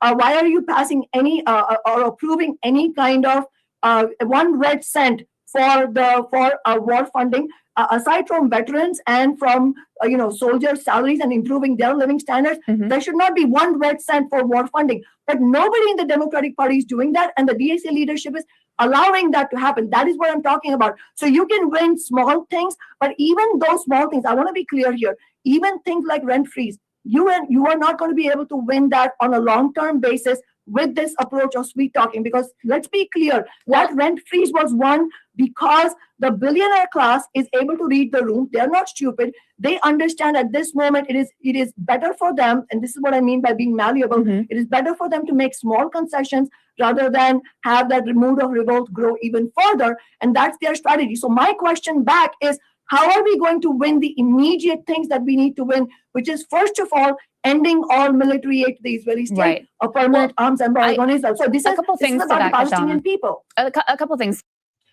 So here is another thing, right?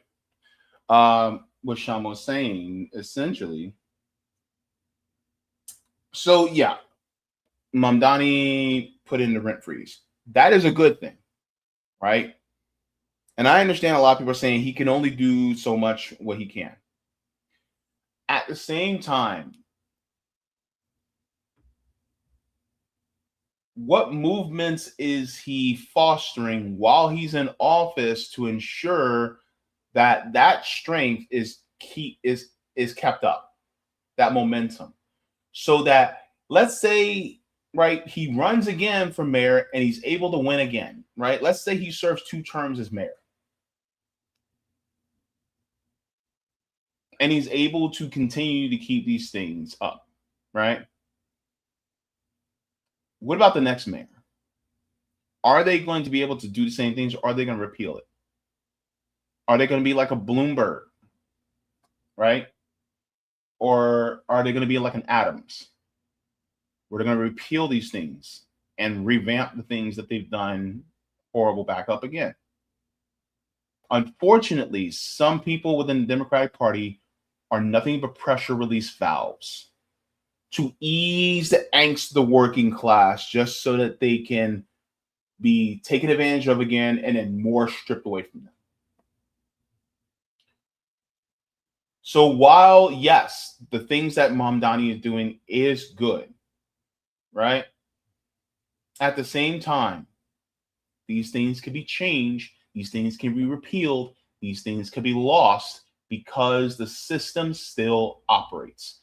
And so what permanent things is he putting in order to stop?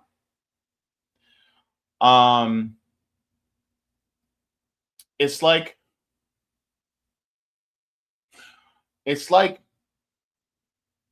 being in a prison and you got concrete wall, and every single day you walk by, you know, you chip. You take a hammer and chisel and chip once, boom, and then walk away. And you put a chip in. That chip is permanent. It's permanent. Another chip, boom, push it in, walk away. The thing is like, what chips is he chipping away while he's in office, so that there's on the surface some positive things that can be taken away, but underneath, what are some permanent things that can undergird the working class when they build dual power and then also establish mutual aid? Because it's not just going to be limited to, because when people try to do movement, the next mayor may not be sympathetic to them. And so that's the question.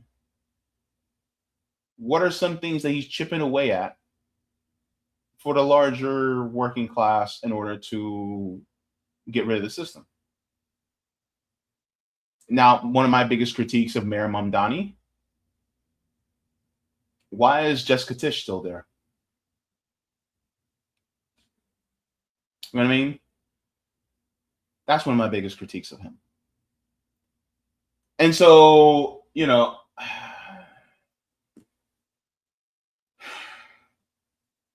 it's like he's the most acceptable you can get at the furthest left you can get without them trying to overtly go after him or covertly. And so what about the next person? And if Mamdani is successful, they're not going to allow somebody else who's further left than him to take the baton and go forward as long as this system exists. I'd be surprised if it happens, but I don't see it happening. And so this is why Kshama is talking about having a movement on top of while also being in office. And this is the fault that I also have against Bernie Sanders. Because even when he got cheated, did he also have a movement besides that to continue even though he didn't win? No. He let it fall by the wayside. And so now we're at where we're at. And so that's one of the issues that I see. And ultimately, like, we can hand-wring about, Mamdani is doing what he can. And yeah, he is. But at the same time, it's like, bro, you need to dream bigger. And I will acknowledge, yes, the free childcare, that is great. And I applaud Mamdani on that. I also applaud him on the free buses. I applaud him on the city-owned grocery stores that are going to be 30% less in cost of food for local New Yorkers. I wish I could have that. At the same time, those could be shut down. Those could be taken away. By whom? Right? Maybe the next mayor. Maybe the governor can finagle some things to take it away and go, oops, sorry. Or some federal funding can get dried up. That's why the movement, undercurrent of movement, needs to happen. Problem is, that hasn't taken place so far as we know. And so I want to go just one more thing, and I just want to move a little bit further into this as well, because it's towards the end where Kshama is actually talking. Where are we at? Yeah. So let's just go. Let me see.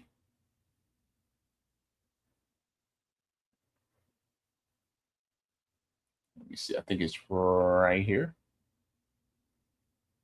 campaign that had this legacy of success in the 2010s wasn't able to win the support of the Democratic Socialists of America in Seattle. Yeah, I think. Sorry, that's not where I was. Hang on. I think it was between her and Krystal. Yeah. Or letting the perfect be the enemy of the good. Yes, this is it. So I want to get to this part. Kshama, my last question for you on this point. What would you say to people who would argue that you're letting the perfect be the enemy of the good? You're calling Zoran a sellout, a tool of the billionaire class. Meanwhile, it's not just Adam Smith who is having to shift his position under pressure.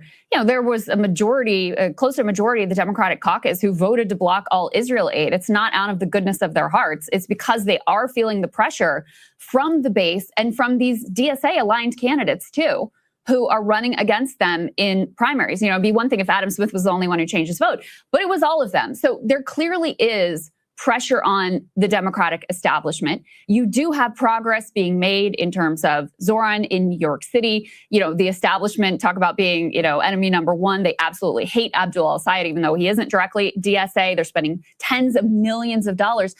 Why would they do that if this movement isn't a threat to them in some ways? And so if you're spending so much time, and look, I have my critiques of Zoran, AOC, all these people as well, but when you're dismissing the whole thing as they're sellouts, they're tools of the billionaire class, aren't you undercutting the one thing that is actually the most potent right now, that is having the most impact in our politics and is most likely to secure the most near-term victories for working class people?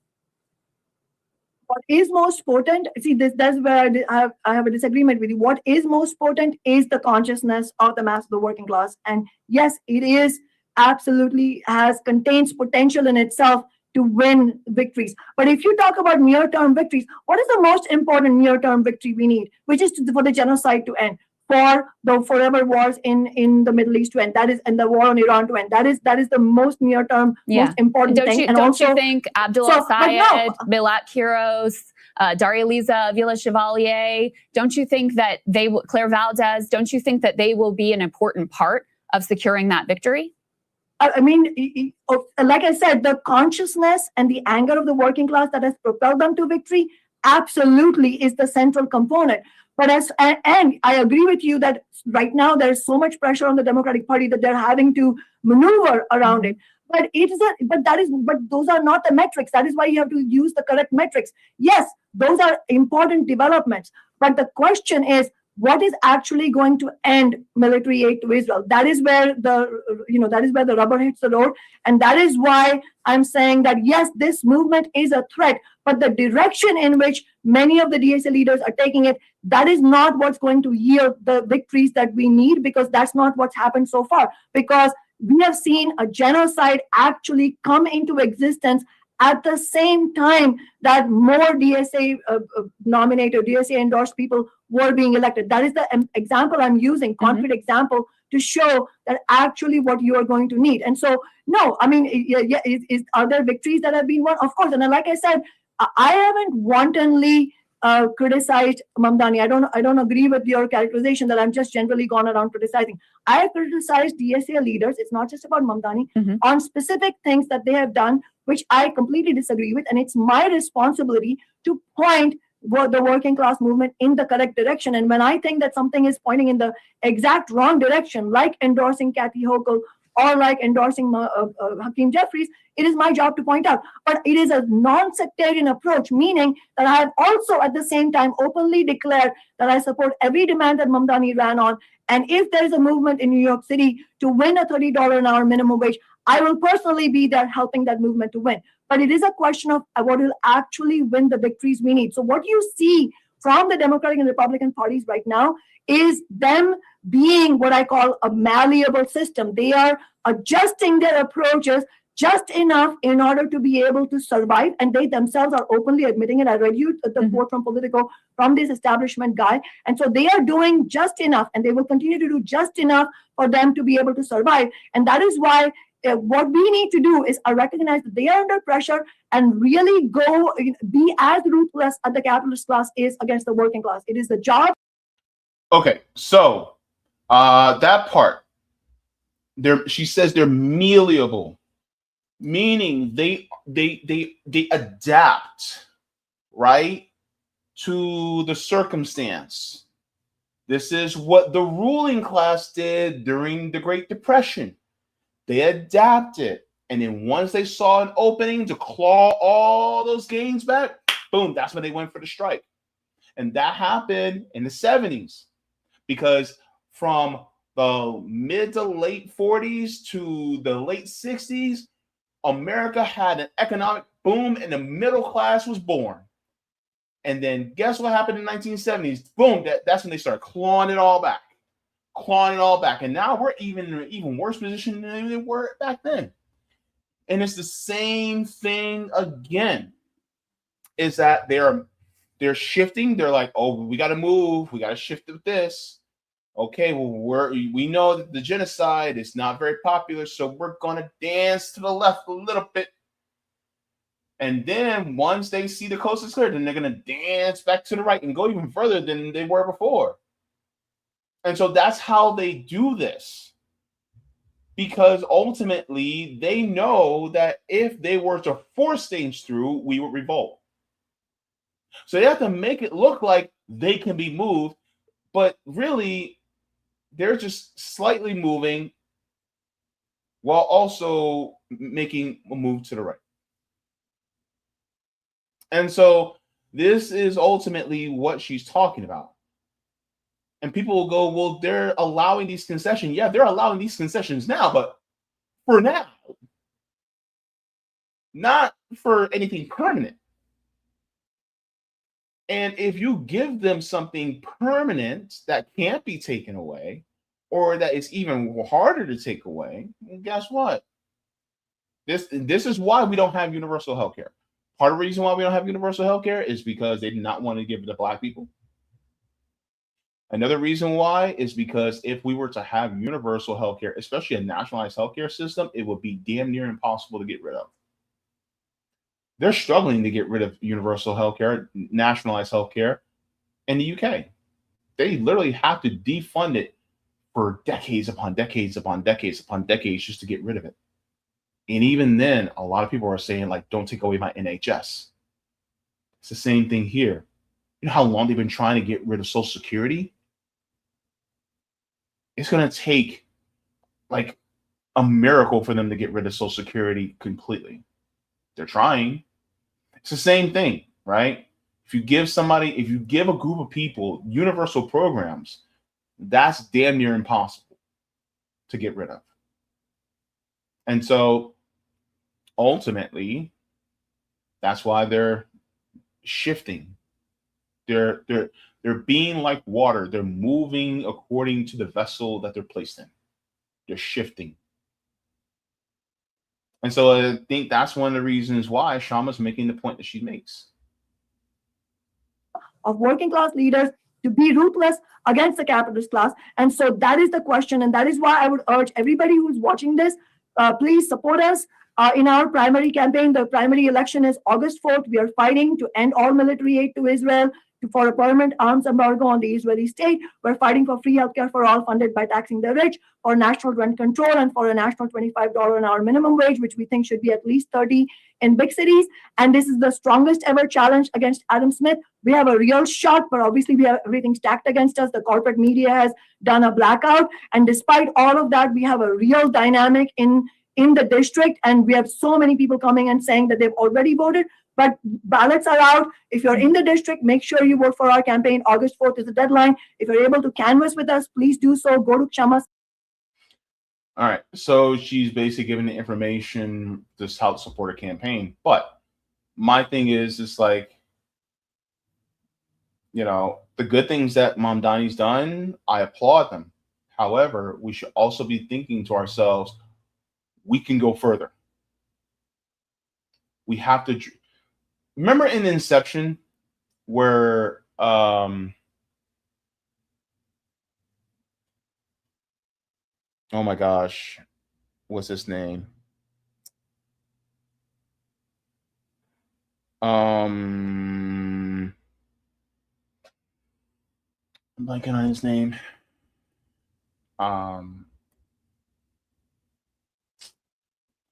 wow, I cannot believe I'm blanking on his name. His name, oh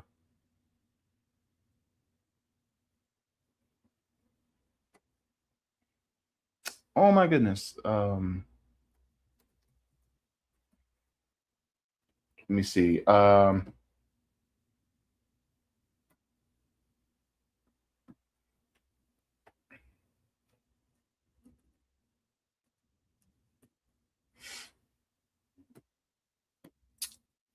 Tom, I think it's Tom. Tom Hardy. Remember when Tom Hardy's character in Inception said, "You mustn't be afraid to dream a little bigger, darling"? That's my point. We mustn't be afraid to dream a little bigger.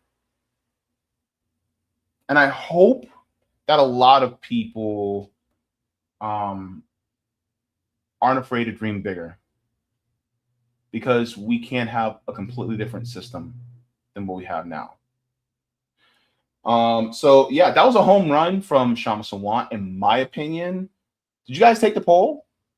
Let's take the poll and let's see what you guys think there. So I'm gonna go to the poll and see you guys' thoughts. Use guys's. I'm from Jersey, so I gotta say it like that. Use guys's. Because I'm actually pretty curious about this. Let's take a look, see here. So I want to see what the poll results are.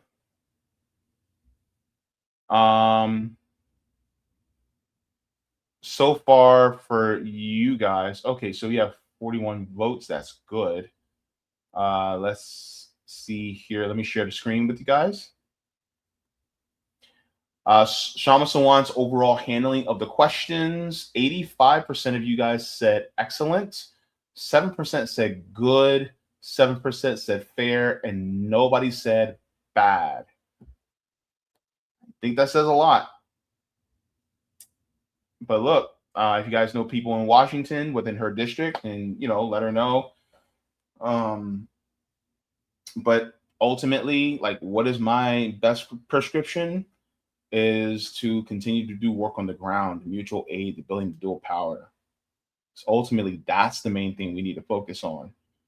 But if you have a candidate that's running on, the policies that, somebody like a Kshama Sawant is running on, use that as a means for conversation, so that we can talk about a system that actually enables policies like that for all of us, so that we all can live a much better life and have a brighter future.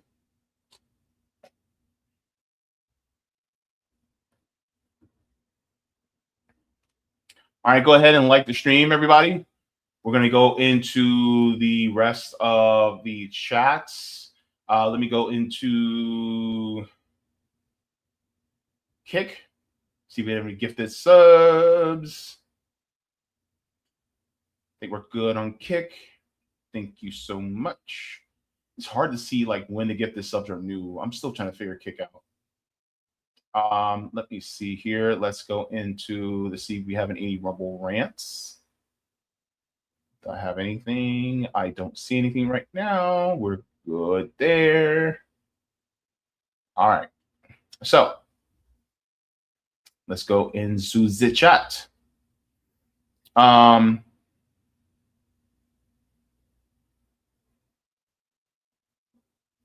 Oh, yeah. This is the comment that I wanted to focus on. It said they steered the conversation away from her candidacy.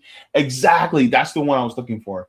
Yeah, they steered the conversation away from her candidacy, and they went straight into her critiques of DSA and Mamdani. And I'm just like, why aren't we talking about her policies, man?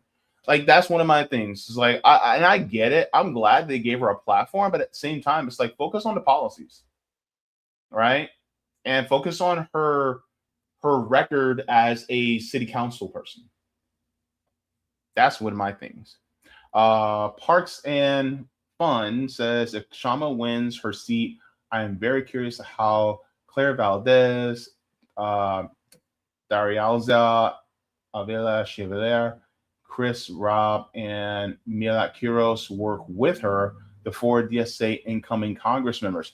That would be a huge test Because is it based on party or is it based on policy? That would be my question. Let me see here. Roger, thank you so much for this super chat. He says individuals have rights, not corporations and countries. Countries like Palestine have sovereignty. Thank you, Roger. Words have meaning, and thank you so very much for giving us that education. I appreciate it. Thank you for this super chat. He says that's when I was first introduced to her. Was it Rising? Was it on Rising? I think, was I introduced to her on Rising? It might have been Rising. I'm trying to think. When I was on RBN, we definitely had her on quite a bit. I'm trying to remember. But yeah, it might have been Rising. But yeah, she was impressive. Thank you for this super chat as well. He said MS Now might. Oh, you're talking about having her on? As she was on years ago on Last Word with Lawrence O'Donnell when she won her election in 2013. Lawrence was so excited a socialist won. Really? I don't remember. I'm gonna have to look that up. That's interesting though, Roger. Oh my gosh. Interesting. Thank you also for this super chat. It says Sawant endorsed Andre Easton, not Jose. Yeah, Jose Vega. I've been telling y'all for the longest, Jose has no robust domestic policy. He is all foreign. Voters prioritize themselves.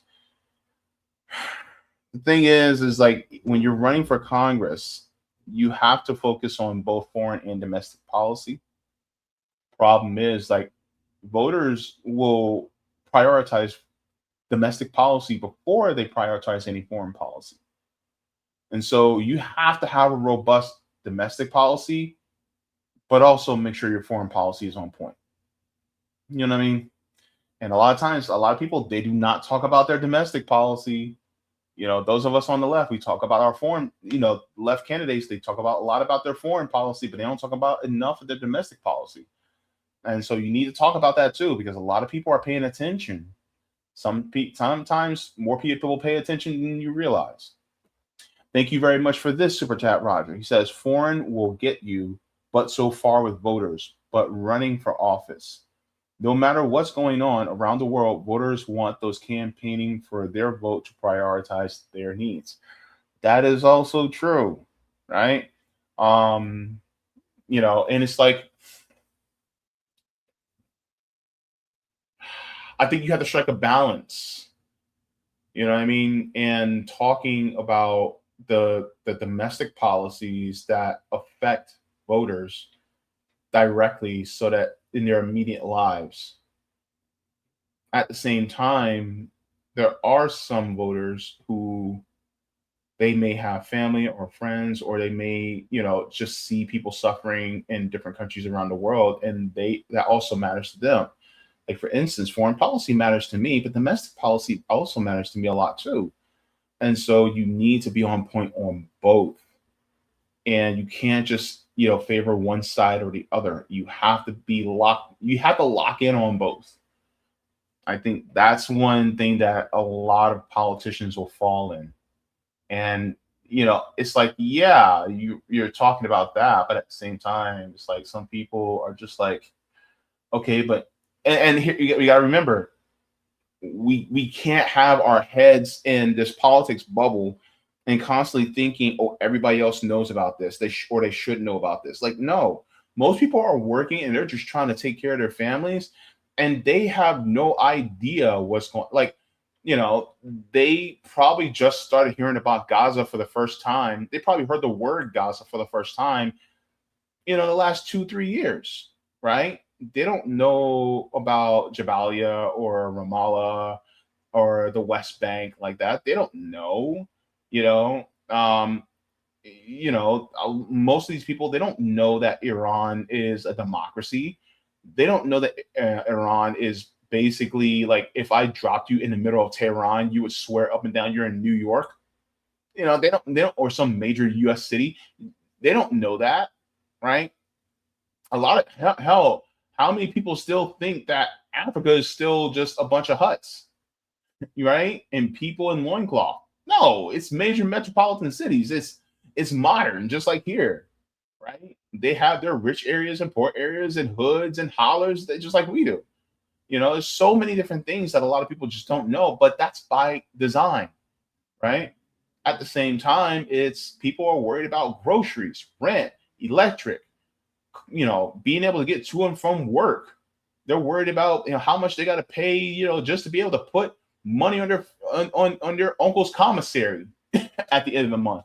Like, you know what I mean? People are worried about stuff like that, man. And so that also has to be taken into consideration.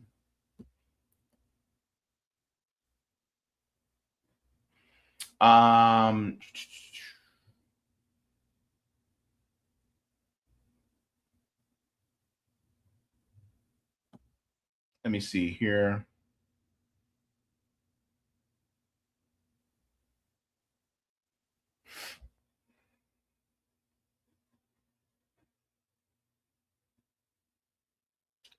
Let me go in here too. Edward says Kshama did not hold back. She cares about the poor working class. Kshama has a history of not backing down to the oligarchs. She is not afraid of them. This is why she won't sell out. Let me see.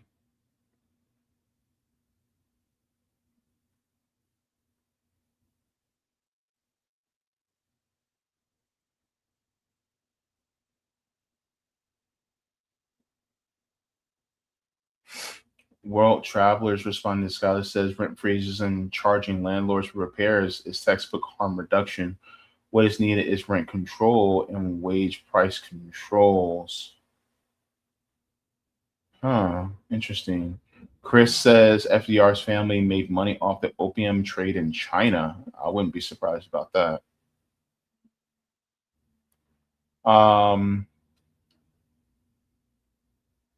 me see. Sela says housing wealthy New York City resident. Not every apartment is rent freeze. He offers a tiny drop in an ocean of capitalist greed. World of Adventure Travel says you cannot overthrow the system when you're still playing the harm reduction game. Let me see here. Skylar says New York City has rent control and he doesn't have the power to come in and do wage price controls. He's doing what he can. Let me see here.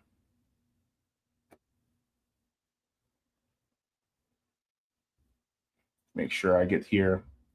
Bryce says, Holly, the point is that demanding something or we'll take it back from them by force. We already see who the wealthy class are. They're enemy of the working class and people in general. And you guys are deep in conversation. Roger says DSA is 4% black membership. Yeah, they got an issue they got to work out there, definitely.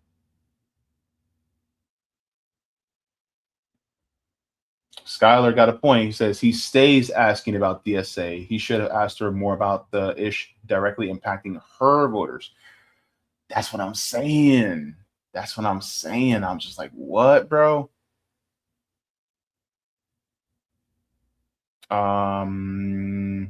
True Sensei says equality for all. Thank you so very much.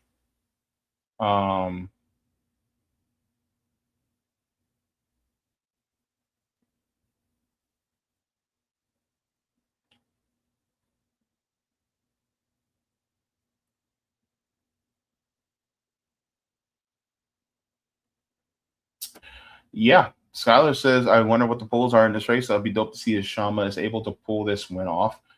That would be crazy, man. That would be nuts.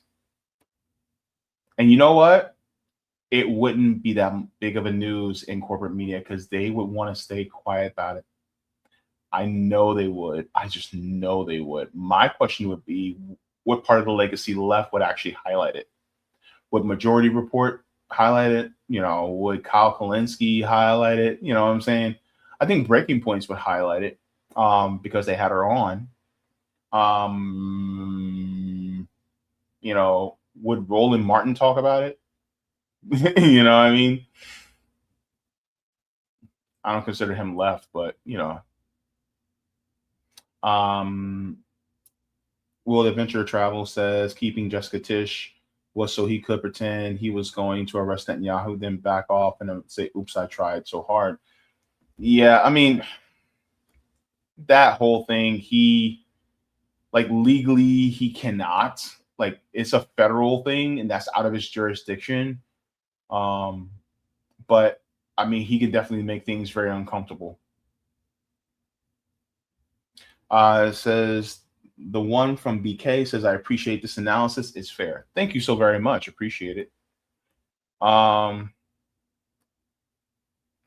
guys, we got to remember, the Democratic Party is a private organization. It is not a bureaucratic institution.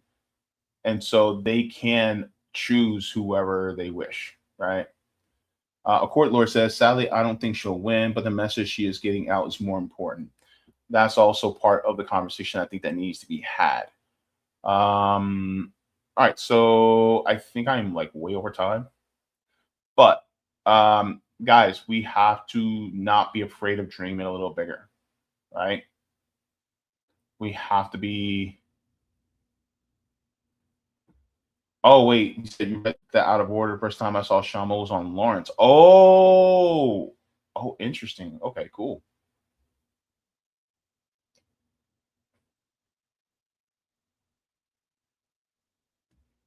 Mary Ploppin says, I found more informed people to be hairdressers and tattoo artists. Yeah.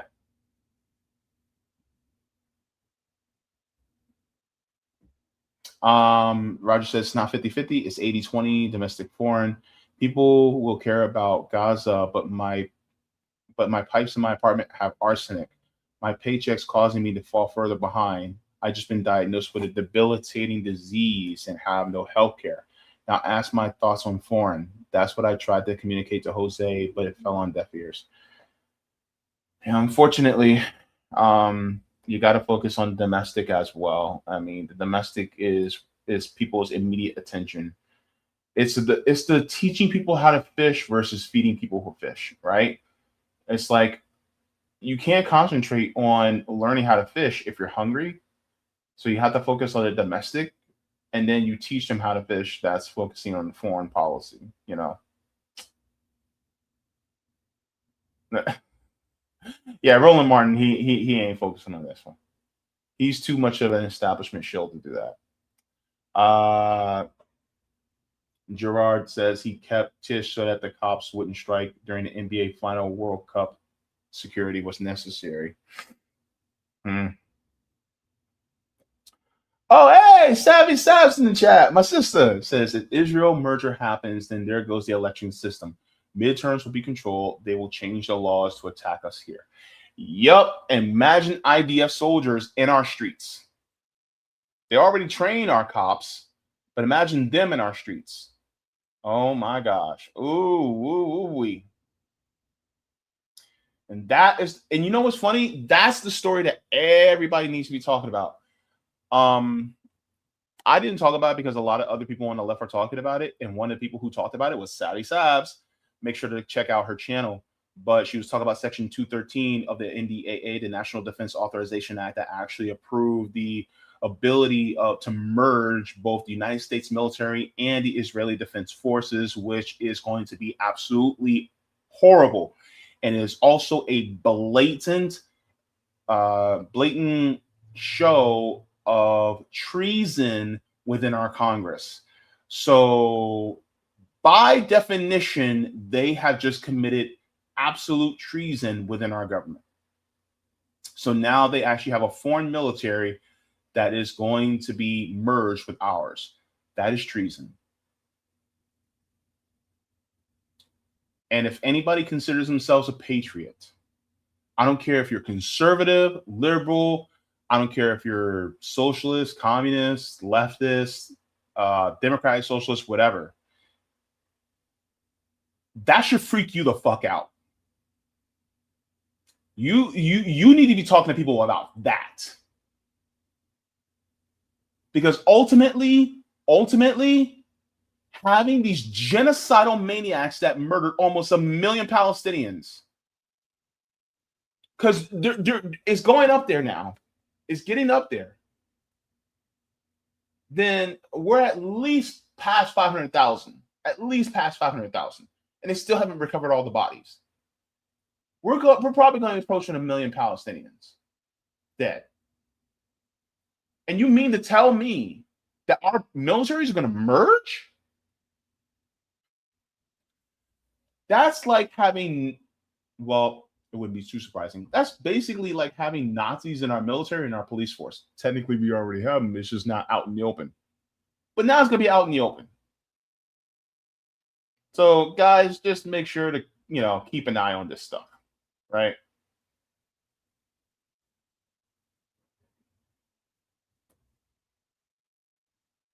So, got to get going, guys. CBC voters in the chat, good to see you. And please make sure to, keep your eyes on the prize. And what is the prize? A system that works for all of us, because that's what we need. I appreciate all of you guys. Look, even if there's some disagreements between us, we respect each other. We have love for each other. And I want to see you win. And I know you want to see me win. We're going to win together and changing the system, for the benefit of all of us. And that's one of the things that I deeply appreciate. And basically, the message from Kshama Sawant is fascism is bipartisan. I'm so glad I made this mug. Yeah, it's in my merch store. Go ahead and click it in the description. Guys, water your plants, water yourselves, leave the world better than you found it. Do all the things if you got them. And please make sure to look at your neighbors and take care of each other, because ultimately that's what's going to make the change for us to be able to get through the hard times that are coming up ahead. I love you for being you. Thank you so very much for joining. Mwah, forehead kisses. I will see you guys next week, God willing, or as they say, inshallah. Take care, everybody. Bye-bye. Thank you so much for watching, and I appreciate it from the top and bottom of my heart. If you'd like to see any more, you can look here. Mwah, forehead kisses.